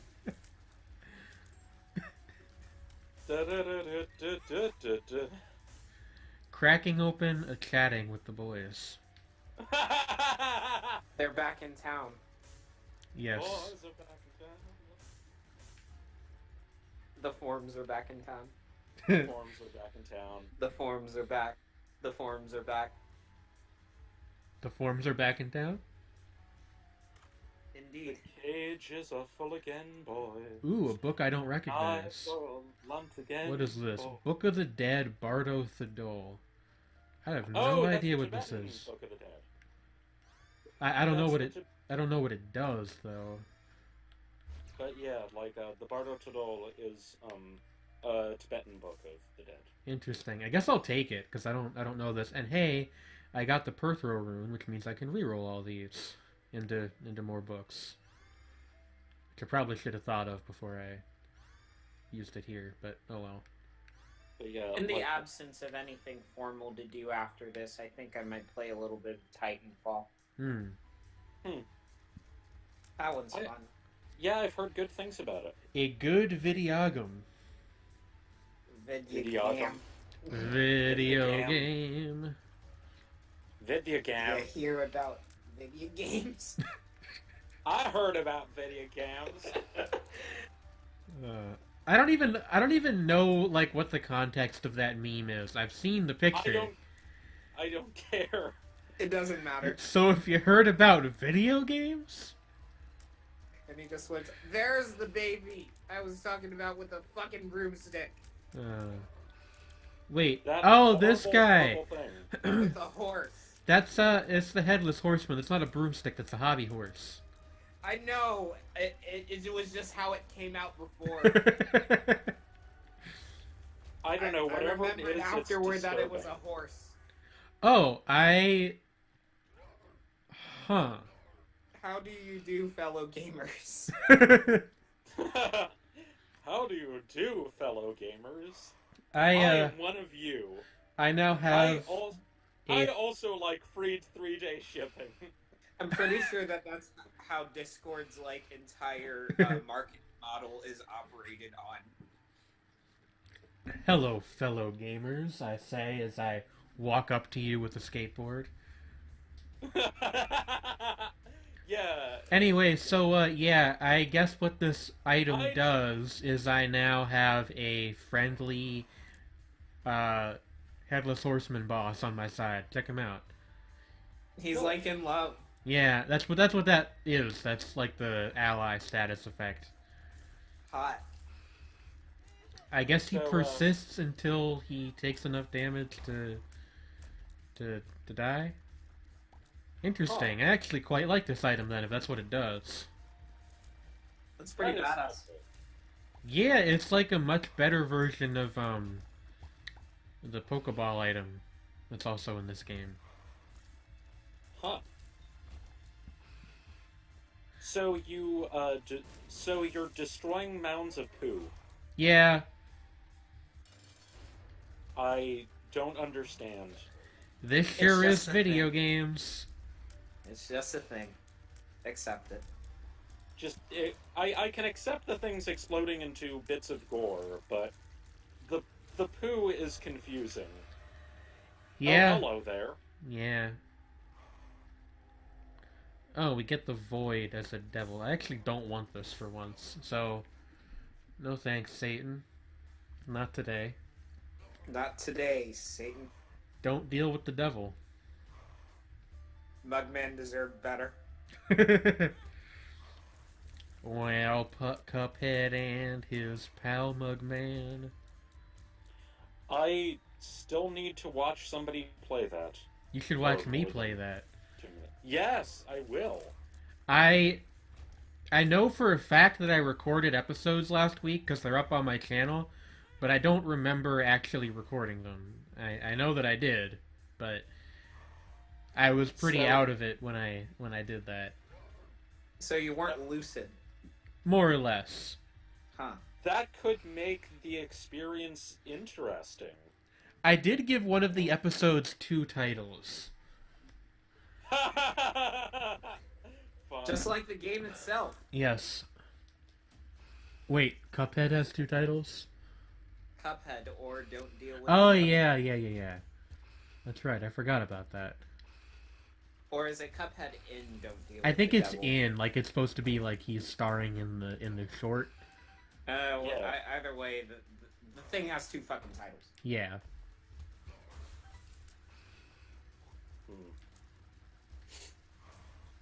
I don't want to use this book again because I'm afraid I'll lose famine, but I guess I should try just to see if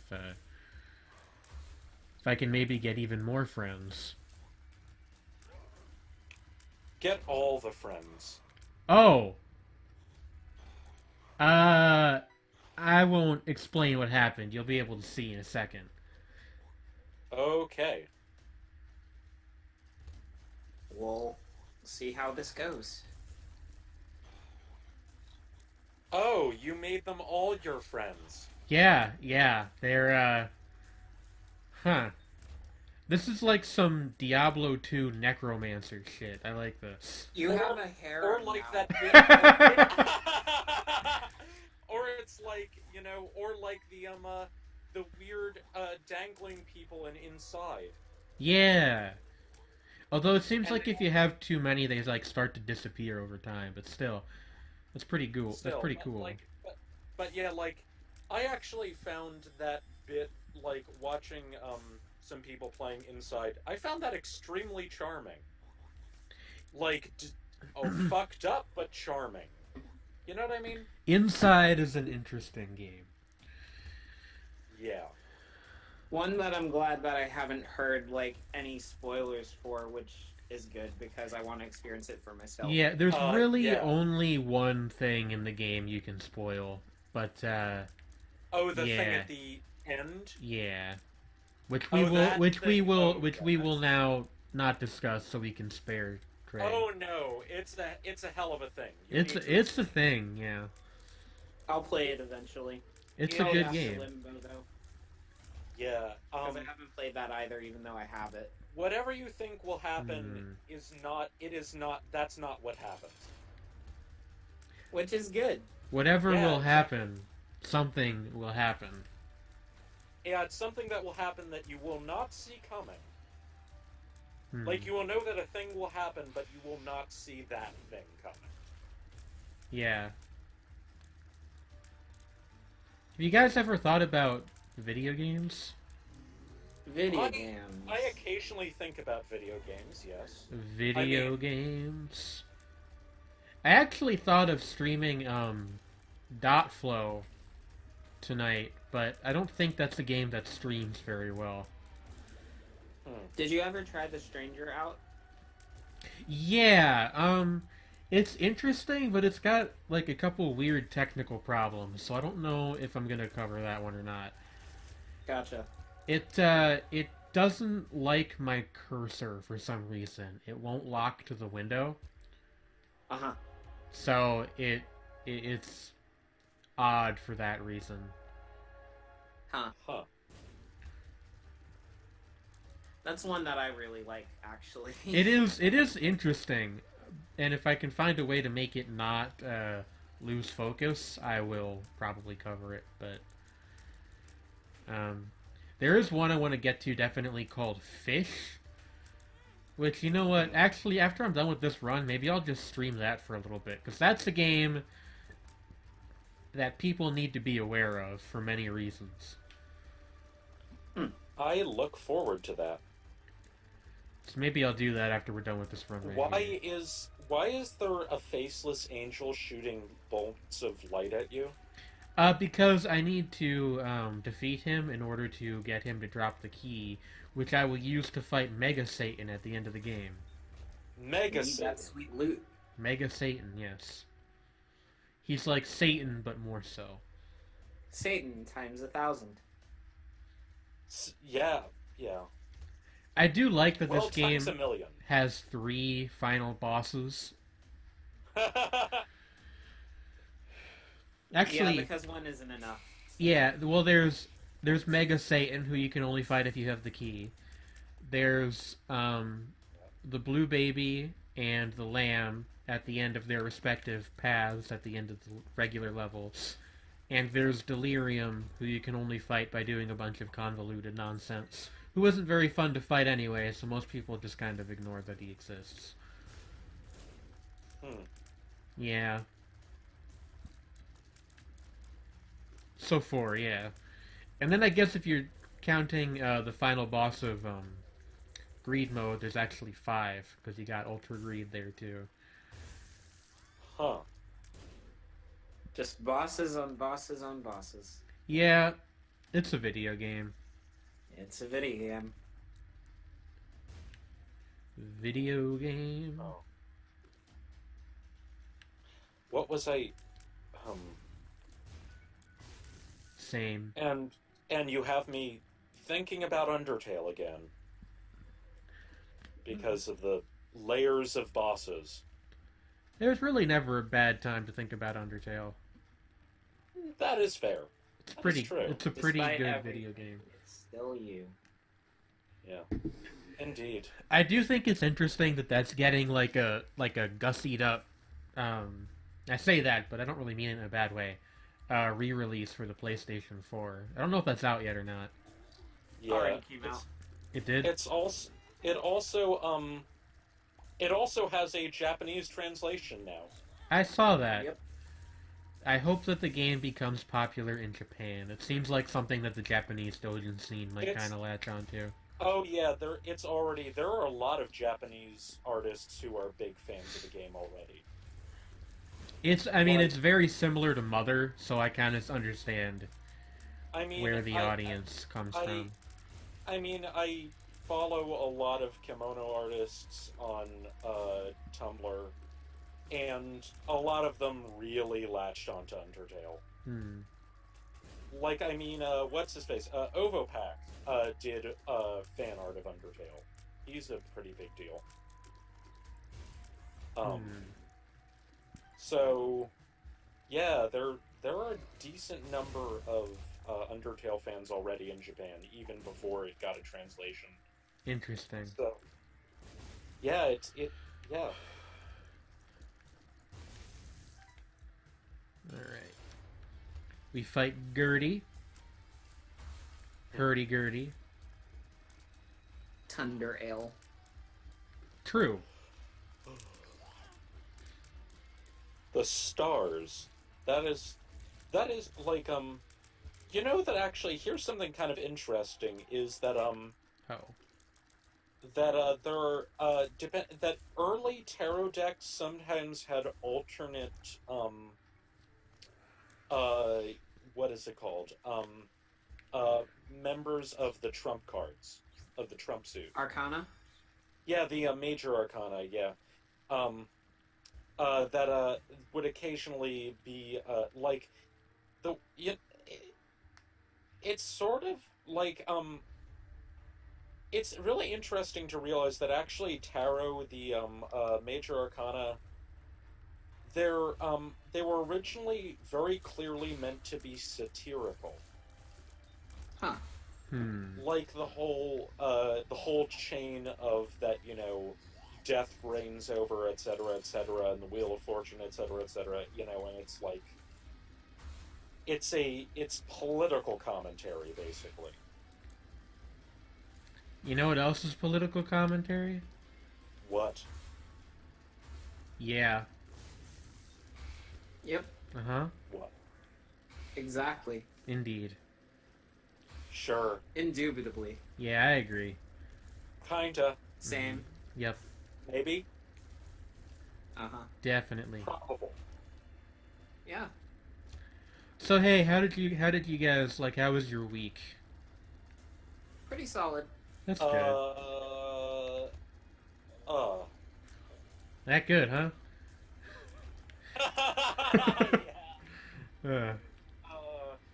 So like, I don't know. I've been getting off of being sick. Not that's oh, I worded that so badly. I have been recovering from illness. I getcha. Hey, graphics error.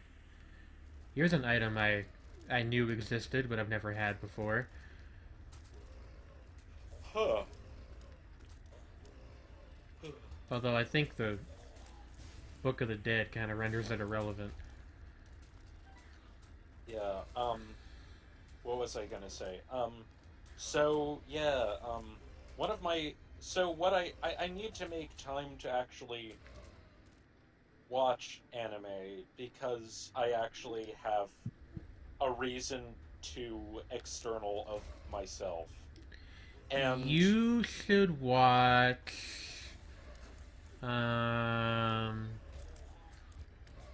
You should watch Girls' Last Tour. I am planning on doing that as soon as humanly possible, because it looks amazing. It is very good. I was surprised at how well they managed to adapt the manga. There's a couple things that kind of bother me about it. There's some CGI, and it's not very well done, but it's only... What'd you say? Can you repeat that? There's some CGI, and it's not very well done, but, Oh, you know. okay. There's not a lot of it, and it's only like fairly incidental, so it's Yeah. one of those things. What I have seen of it, in terms of like just little clips and things, Hmm. it is really pretty. It is. It's also kind of got a look to it where, like, it could have come out at any time in the last decade or so, and Yeah. it wouldn't have really looked out of place. It's very interesting. Yeah, exactly. The manga's only a few years old. I think it came out in like 2014, 2015. But it has like an art style that kind of seems more in line with what was going on like a decade or so ago. It's interesting. I mean, it's kind of funny. Like a couple people had observed that it's sort of, amusing, but sort of interesting that it came out like the adaptation came out immediately after Made in Abyss finished, given that they kind of play with similar light and dark Hmm. in I terms of the visuals. the thing maybe a little bit, but the thing with GLT is that it's really not dark at all. It's more Yeah, like kind of quiet and occasionally yeah, introspective, but it's never really all that yeah, serious, which provides an interesting contrast with the backstory of the world that it takes place in. yeah. That's so it's like more along the lines of record of shopping trip. Yes, it actually reminds me a lot of Record of Yamahama's shopping trip. That is one I've been Yokohama meaning to rather. read for a while. That is maybe my favorite manga ever. Hmm. There's a couple that come close, like you know, the Voynich Hotel, but there's not Yeah, too many. yeah. I definitely do not read enough manga. Period. For a long time, I actually preferred manga to anime, and I think I kind of still do, just because Huh. there's a much lower barrier to entry, so there's a lot more stuff that's just kind of out there and a little weird, you Yeah. know? Although I do feel like that's like that every once in a while you do get stuff that's kind of out there that does get adapted. Yeah, you Like do. like as I said, like I keep mentioning Made in Abyss because it's an anomaly. Yeah, It that's another it's one that really it's just not kind of like out of step with what's currently with in. yeah. Yeah.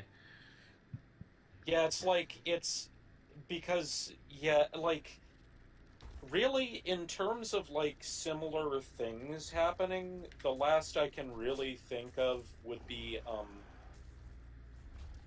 and also because of how actively Akihito Tsukushi is involved in the was involved in the production of Made in Abyss. It's kind of like Yoshitoshi Abe like Hmm. being brought in by was it Yasuyuki Ueda? I never get The his first name right. the Lane guy? Yeah, like well, yeah, like the guy who produced Lane but also produced Haibane Renmei. Yeah. But like both of them came out of doujinshi originally. I mean, Huh. like neither of them had done much other stuff that was, in mainstream magazines or anything. Boss Rush with that book. Did I get Boss Rush? I didn't even notice. I'm That sorry. Sorry, the chat was commenting on something. oh, I'm okay. sorry. I'm just like totally on autopilot for this run. I apologize. That is yeah. Yeah, it's understandable. Maybe I But will yeah, record a video to show this mod off at some point. Anyway, sorry, go on. basically like that's like the closest sort of comparison I can make in terms of just how odd, you know, um odd Maiden Abyss is in terms of existing at Yeah. all, period. Another like recentish show that was just sort of not in line with what was going on at the time was Flip Flappers from last year. Oh yeah, but I mean, in that case, it has like a different layer of oddness because was that an original show? Yeah, that's Yeah. it was original, and it was also only Studio 3 Hertz's second program ever. So it was Yeah, that's very yeah. strange for a number of reasons. Yeah, that one's definitely a curiosity. I'm gonna have to look out for the staff who were involved in that. I have only seen a couple episodes of Flip Floppers, but I loved them. It's really good. I know the popular opinion is that it kind of falls off toward the end, but I actually don't agree with that. I think Yeah. it's... Oh! Well... What just happened? You'll see. Oh, okay, I will see. Sad that Flip Flappers is probably not going to get any more episodes. Oh my god, you had an army of them! Yeah, I did. Hopefully they persist through the floors. Yeah, there they are. This Holy item... shit. This item is balanced interestingly, let me tell you that. This is absurd. You... We ride! Oh my god, yes! You have a fucking posse now! Into battle we ride with the Oh gods my god, by it's our like, side. you're,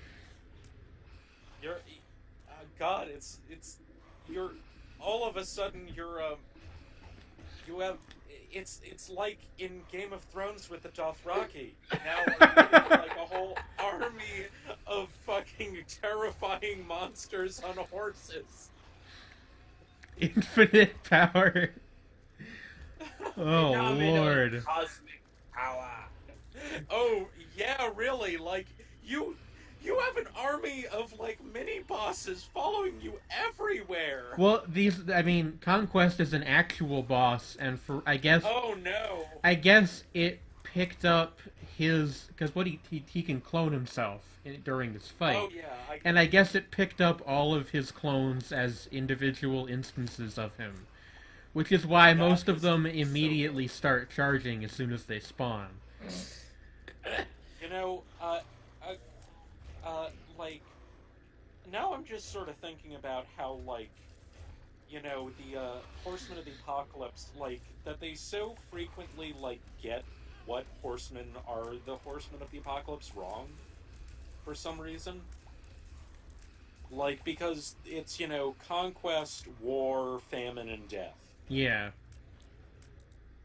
What about Pestilence? Pestilence well, is that's the actually not in the original listing at all.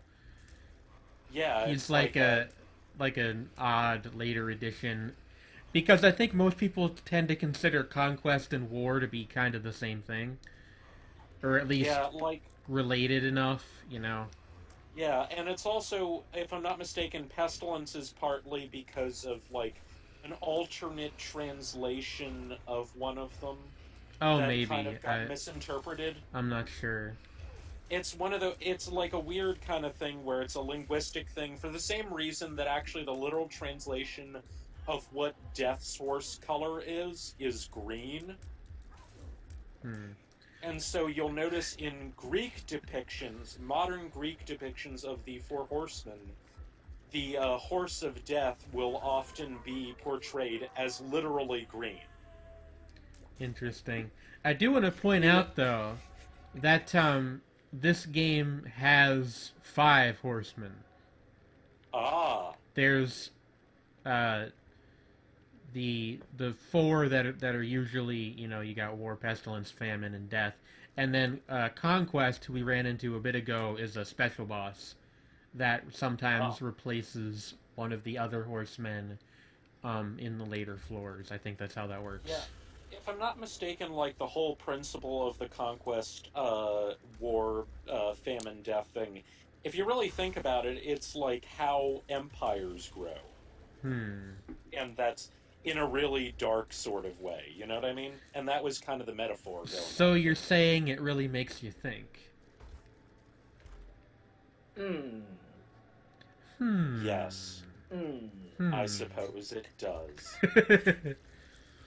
It's a thing that makes you go, Yeah. That's but, my favorite subreddit, like, bar none.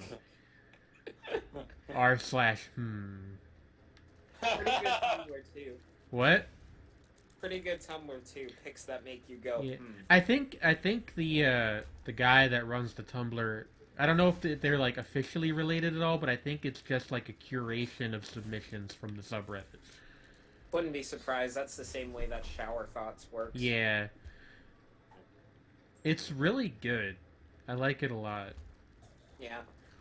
Is that picture with like the guy with the suction cup on his hat sitting on the bus?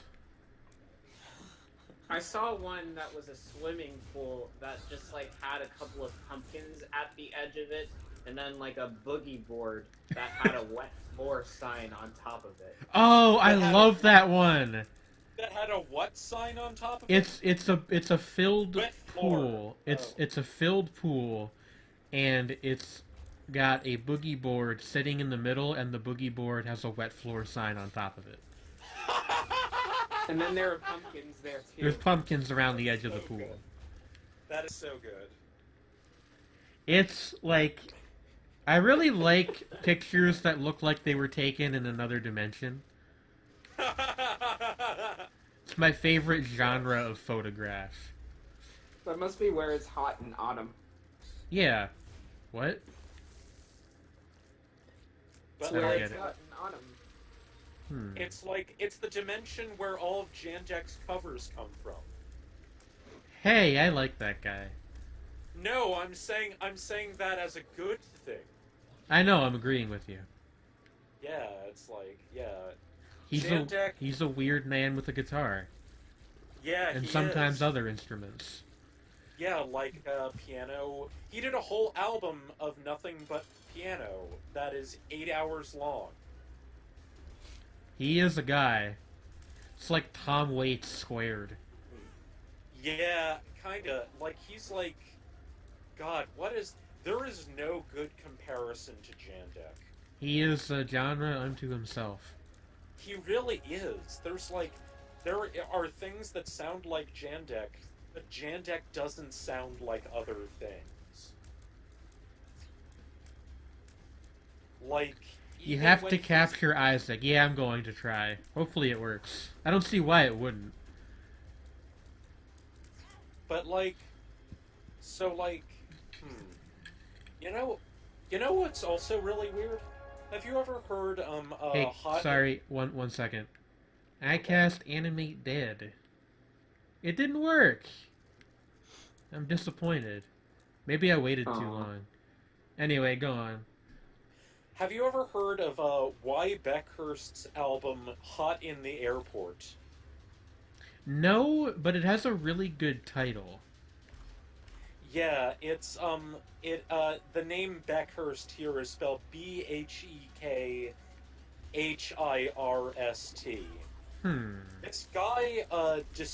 This guy, nobody really knows anything about him, other than that back in the late 80s, he went around and distributed his cassettes to record shops himself.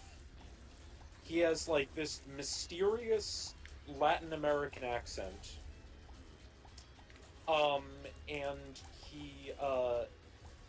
he appears to have played all the instruments himself, and it's like, I don't know how to explain why Beckhurst. It's like, it has to be heard to be believed. It's like, he plays it's like, he's got like really good kind of post-punky guitar tones, and he's playing these sort of odd, wandering melodies, and he sings, and he has like a pleasant voice, but it kind of like, it isn't, they just like, the songs don't have any structures, and he just kind of repeats verses, and it's like pop free jazz. Huh. Huh. I might have to look that up. That sounds interesting. Yeah, and nobody really is 100% sure of his identity. I have a good idea as to who his identity is. Hmm? Tommy Wiseau. Oh no, Can you prove it? He has too good a singing voice to be Tommy Wiseau. Yeah, but can you prove that he's not Tommy Wiseau? Given the photographs of the guy that have emerged, But can you he's not Tommy Wiseau. prove it? He's like, I think Dominican. Well, nobody knows Much- what Tommy Wiseau's actual. Much like Tommy Wiseau. Noted Dominican national. Tommy Wiseau. You could say noted anything national, and it would be Tommy Wiseau. Tommy Wiseau is. He's Mr. Worldwide. I'm really glad that the internet has, like, turned on Pitbull, but in a good way. You know what I mean? Like, people used to hate him, but now they don't anymore. Yeah. Yeah, He's Mr. Worldwide. a lot of the initial like oversaturation that he had like in the early 2010s is faded now. Mm-hmm. So Yeah, I think that. Yeah. So I think that mostly like people are just like, oh hey, Pitbull's on the track, whatever. Yeah, it's also the fact that he's, he seems like a nice guy. Yeah. Yeah, I've never heard a single bad thing about Pitbull. Yeah, it's like, yeah. I'm sorry, Manny, can you explain this comment? Vampire cars are Latin American folklore? Can I get some context here? I want to know about vampire cars. I'm not surprised that there's somewhere that has vampire cars in their folklore. Here in my car. They want to suck your gut. Here in my car, it is sucking your blood. Here in oh my cars. When I think of Gary Newman, I'm more likely to think of Down in the Park. Like, I was in a car crash, it wasn't the war, but I've never felt quite the same. Little white lies like I was there. Hey, you guys seeing that this boss is randomly dropping instances of the poison touch? Huh. I don't know quite what's up with that. I think that's a bug. Talking mostly to chat, but, I mean, it's pretty strange. Something strange. Something There's strange is afoot. There's something strange going on tonight. There's I something think your going mods on have that's destroyed not the quite right. game. I only have one on, though. Well, I got like a couple, but... Joey's nervous and surprised. Contless says the room has a deleted flying Is that right? vampire car scene. And if it were any other movie, I would find this hard to believe. Yeah, but because since it's the room. Yeah. Yeah. Yeah. Alright. Okay, so I'm going to take a real quick break, and then I will come back, and we will play Fish, the greatest game of this or any generation. I'll be right back.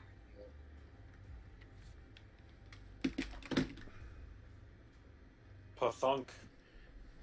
There's something strange. Do-do. We'll pretend that Vaporwave is playing in the background. Some nice Esprit fantasy, probably. Just like...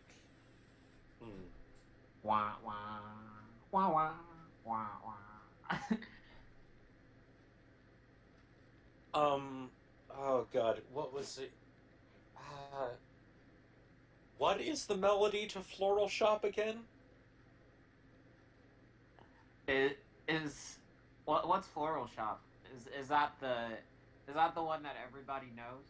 Yeah, the one that everybody knows. That's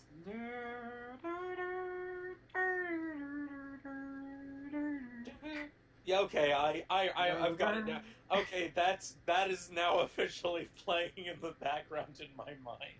incredible. See, that one, I know it just by the, like, characters and the fact that it's by Macintosh Plus. I didn't know what the characters meant. Yeah.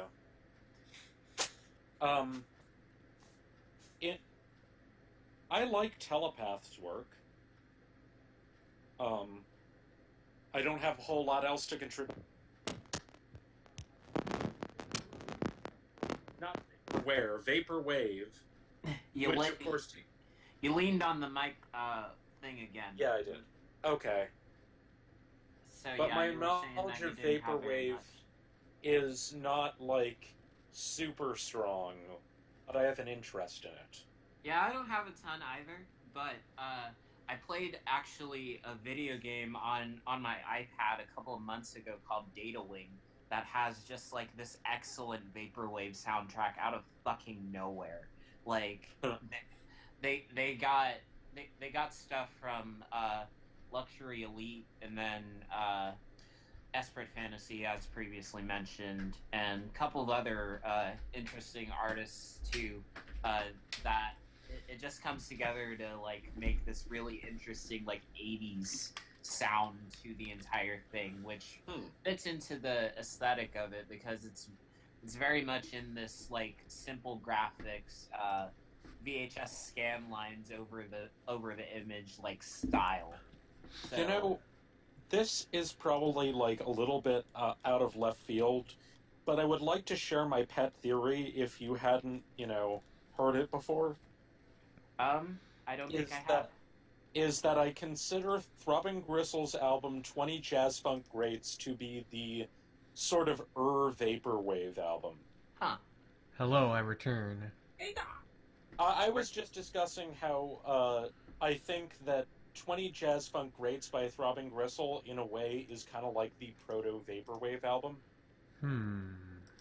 Because it's like, even before there were a lot of the things that are conventionally considered the sources of Vaporwave, they kind of had a thing going on where they would, they were actually all really unironically into, like, what we would consider to be, quote-unquote kitschy or corny music, like, Martin Denny's Exotica stuff, and, Chris Carter was really into ABBA, and so they just threw all of these influences onto 20 Jazz Funk Greats. And they have a track called Exotica, which is explicitly inspired by that, where it's kind of like, they're playing vibraphones, and they did a lot of stuff with vibraphones, and there's, like, cornet on it, kind of, what a cornet is, right? I actually do not know what a cornet is. It's like a trumpet, kind of. It's used in a lot of older jazz. And basically they had that going on, and, like, phased bass, and it's like... They basically, they're like doing tributes to lounge music from an industrial perspective.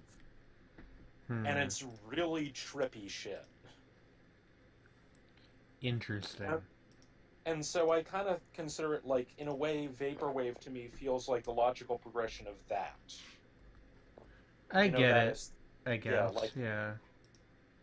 That kind of like, jaundiced-eyed view of 80s and 90s commercial culture, but appreciating it, in a kind of weird way. Manny says it's just a theory.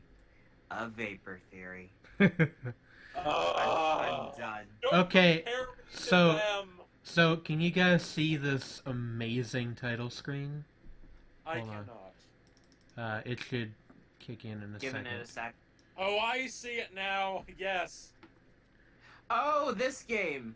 I actually saw the friggin' like trailer for it on Twitter. Yeah.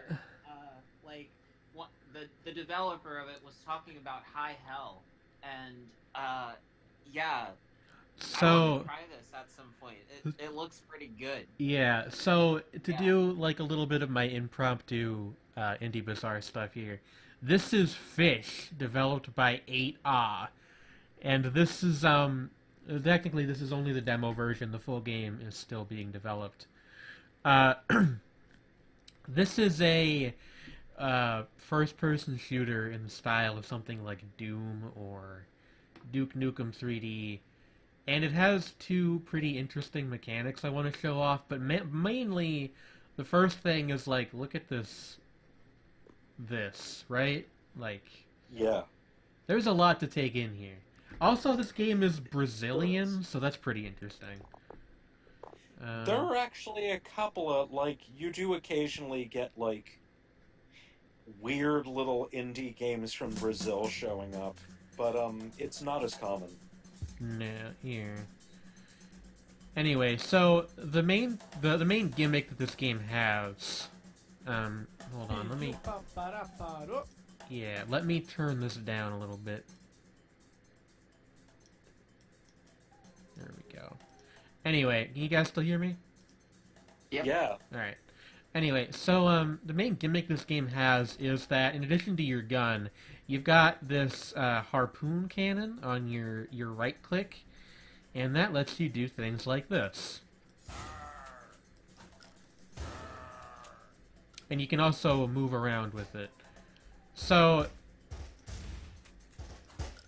it's an interesting little twist on the usual way that these things go.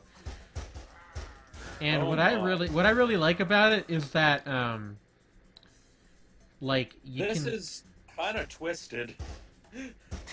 it's pretty good though. Like I'm really a big fan of I like its aesthetic a lot. It's just, it's like, I am amused, and it is like so, it's warped. I like it. it's Murdering very fish people seems to be a theme tonight. little bit, yeah. It does. It's also it honestly kind of like a little bit Adult Swimish kind of A little, Yeah. yeah. in terms of the animation style.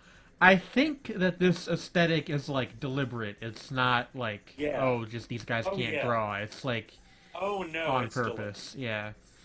Like, I definitely get that this is, like, because, like, here's the thing. The animation on the little flat people is too smooth for it not to be deliberate. Right. Yeah.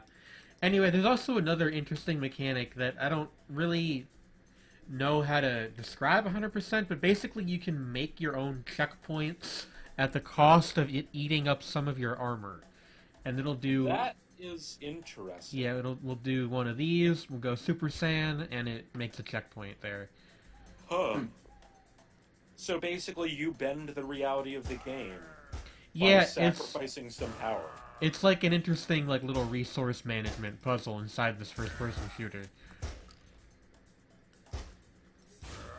Cool. I do want to do a proper Indie Bazaar episode on this, but to an extent, I feel like there's not really a ton to say. It's just like, here's a good FPS.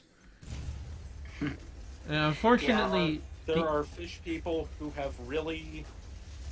They don't have very, you know that's actually, like, one of the most inefficient ways to fire a gun. yeah, you is know. to hold it sideways.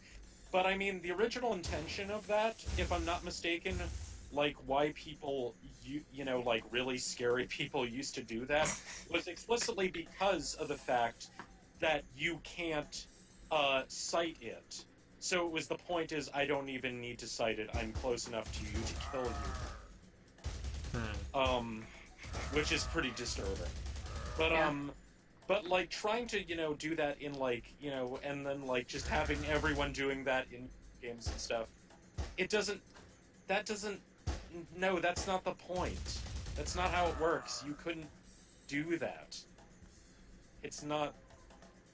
You would hurt yourself before it would work correctly. Yeah, but Sredni, they're fish people. I mean, the well, rules yeah, the in rules this- don't apply in to this them. game, I'm gonna accept it in this game because they are fish people, and it's very silly. And it's supposed to be. Can I just say that I love those thick lines? They're Yeah, really the good, thick yeah. lines are- The thick ass lines. Mm. So thick.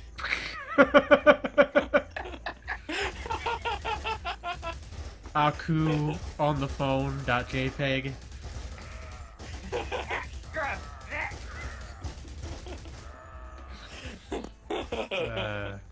Oh no! Oh. Hey, I didn't know this was here. If I get people complaining about me making too much noise in my dorm room, that's on y'all.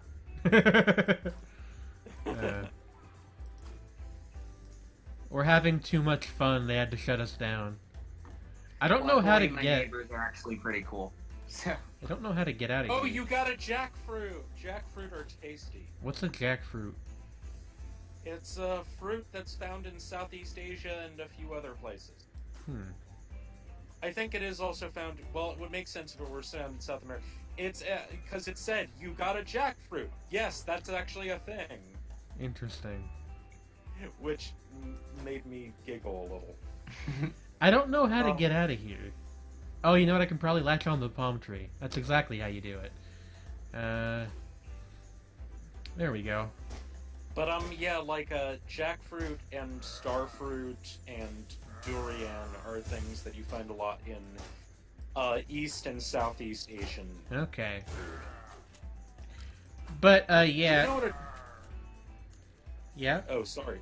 Do you know what a durian is? That's those, fruits. They look Oh, a little yeah. bit like pineapples, but they smell really bad. Yep. They are I think known they're for the- also illegal in Singapore.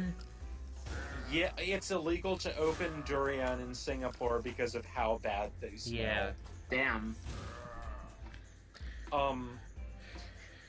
Yeah, like, I have eaten, pastries made with durian, and they're really tasty.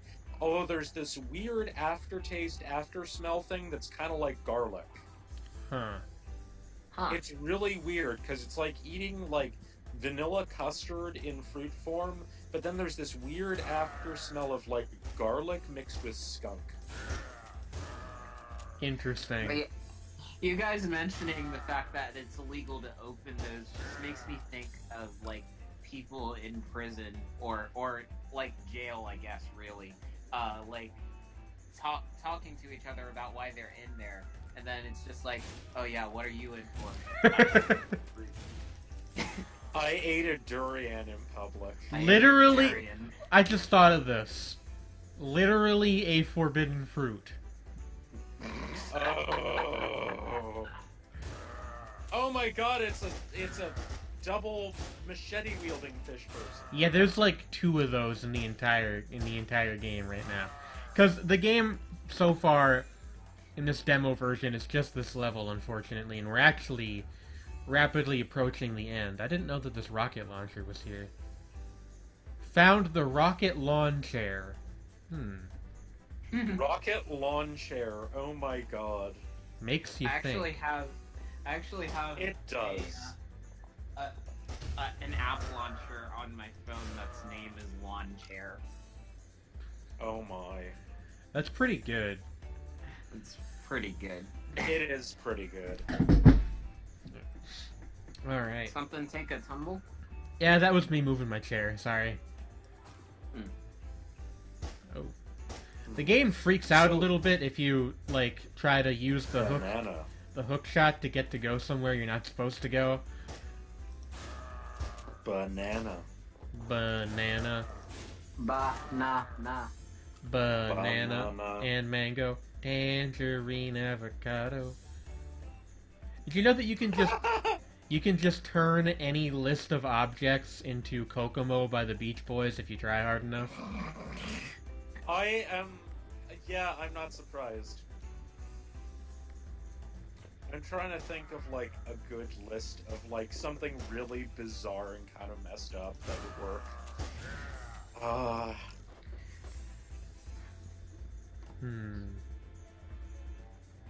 Can't help you there, Sredni. I am the purest right. person on the world. What? You're on your own. I'm here. Hello? What? Hello. I am here. You are here. I don't. There. I don't think he We can are hear everywhere. us. Sredni? I can hear you. Oh, I can okay. hear you fine. Okay. Yeah, you're here. All right. Whoa. I'm actually surprised that my internet hasn't gone out because it has a bad tendency to do that. Yeah, I think. You know. Watch, I jinxed it. I hope not. Oh no! I died. And I forgot to make any checkpoints since that one time I saved. Wait, no, I thought... No, wait. No, you didn't die, you just... Oh, you did? Oh, you've died now. Oh. Yeah. Wait, because of the delay. Oh. Yeah. Yeah, Oh, you the died crab to the hit you. bazoo crab. Oh, Yeah. hey, the game crashed. Oh, I see your face at the bottom. An Unreal process has crashed. We are very sorry that this crash occurred. Our goal is to prevent crashes like this from occurring in the future. Please help us track down and fix this crash by providing detailed information about what you were doing so that we may reproduce the crash and fix it quickly. You can also log a bug report with us at Answer Hub and work directly with support staff to report this issue. I feel like I'm not the one that the Unreal team wants to talk to about why this game crashed, but sure, you can have the crash report. That's okay. I was gonna probably turn it off anyway because I didn't feel like playing that entire level again. Although, again, Shall we go to playing MS Paint? yeah, we can do that for a minute quick. Yeah. Tradition. Pardon? Tradition! Tradition. Yes, I agree.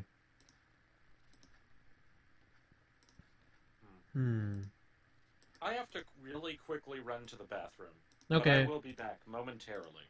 To the little fishman's room. Yes. I am not a small fish. I am a normal-sized fish. An average fish. An Small- average fish. Small fish, pond, then. big fish. Small pond, average-sized fish. Averages out to kinda big-ish. Yes.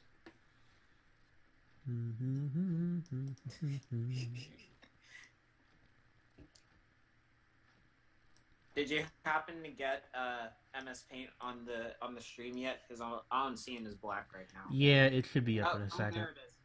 There it is.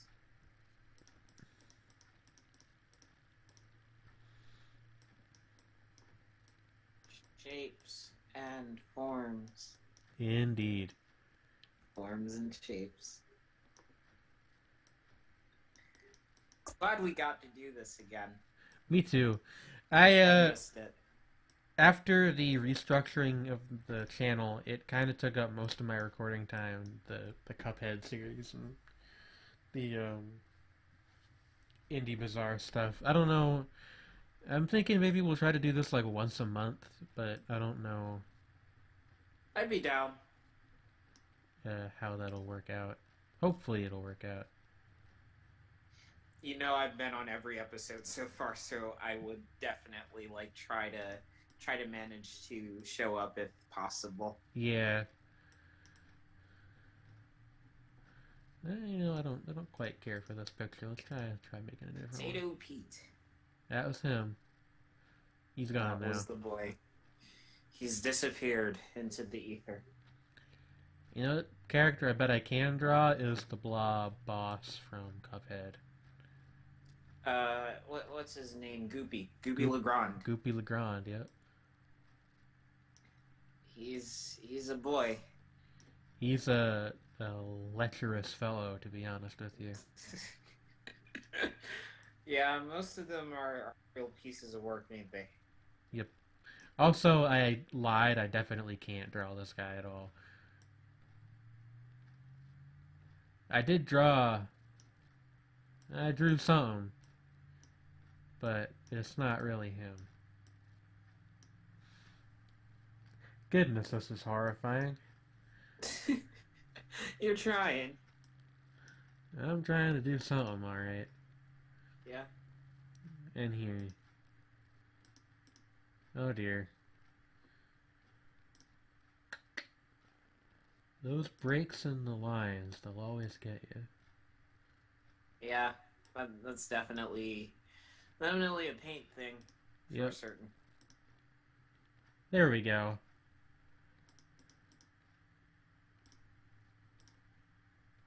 Everything is blue. Yes.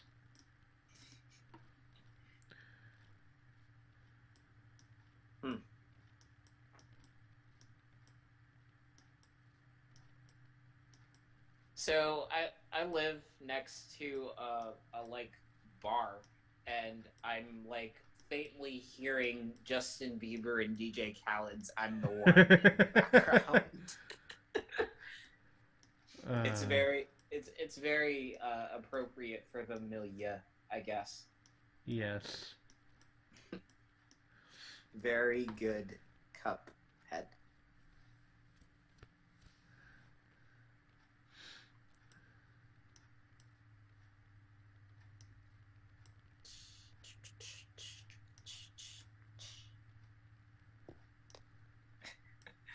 Manny says all the bosses in Cuphead made a deal with the devil. They're all kind of scum. Well, in the defense of people making deals with the devil, I mean, sometimes you don't really have much of an option otherwise. Yeah. Maybe. Gogo says, or maybe they just played Isaac, which is fair. Hi. Hello. Hello. So, we're talking Cuphead and how also there is fake Justin Bieber playing in the background of me. What? So I live next to a bar basically, and on the weekends they play like really heavy like music, because they like throw parties and stuff. And right now, Justin Bieber's "I'm the One" is playing. Oh no. With DJ Khaled. Another one. Another one. I'm just gonna be giving y'all some ham and cheese ASMR. Oh no. No.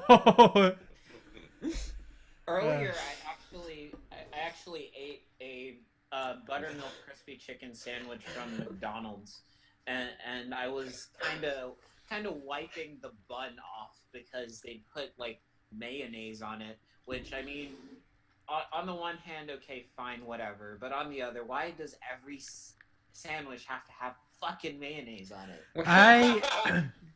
Like, I don't understand the fascination with it. I also don't like mayonnaise. My mom hates it, so, like, we've never actually, like, carried it in our house or anything. So whenever I have it, it's just like, okay, this is a thing that people like for whatever reason. I'm leaning up close to the microphone. Sexy. I'm going to kick you if you don't stop that. Oh. I was actually eating the sandwich really close to the microphone for like half a minute there and no one noticed. Yeah, because so I guess I was doing it really quietly. I kind of covered that up with my nasalness. My nose, which I talk with. As one does. As you do. I don't even know what I'm drawing right now. I'll tell you what. It looks like a tree and a ball. Yeah. Manny says big mayonnaise controls all of fast food. Illuminati confirmed. Which, yeah.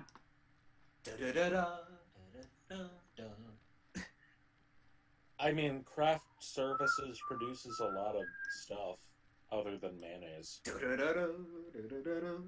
Oh my god, it's a person! Now it's a person, yeah. I'm gonna give him, like, weird overalls.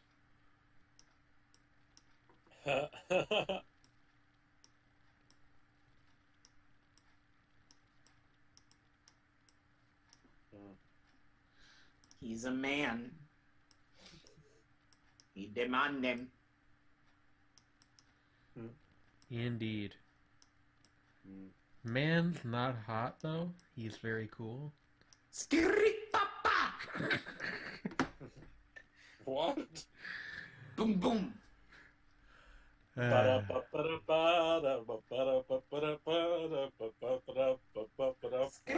Skirri papa. Boom boom. Yes. Did you see that got a music video?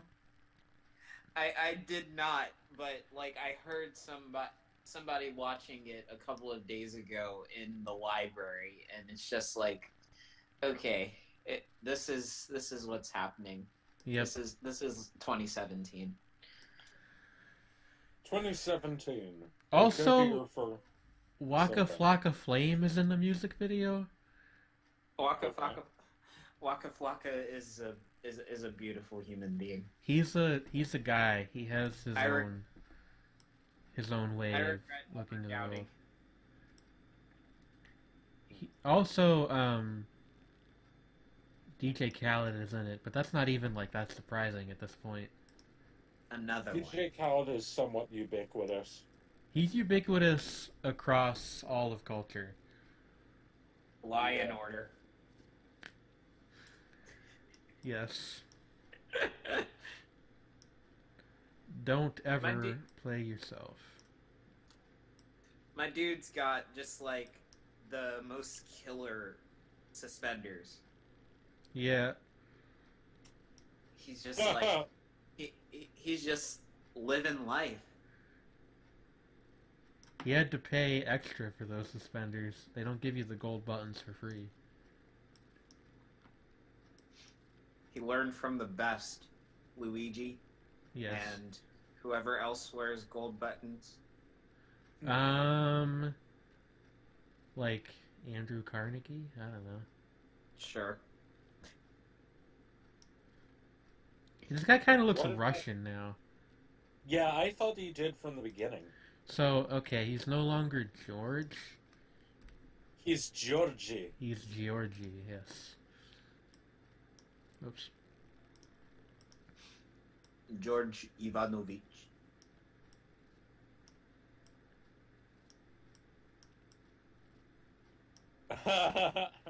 You should have left that little bit of it in. What? That little bit of scribble in. Oh, I'll make a new one. Georgie. Actually, well, that's actually the Hungarian spelling of George. Well, now he's Hungarian. I could have done the Croatian one. It's like DJORDJE, I think. Yeah. You know how it goes. That's actually pronounced really George. close to the English George. Actually, it's a George. Yuck. George. Yes.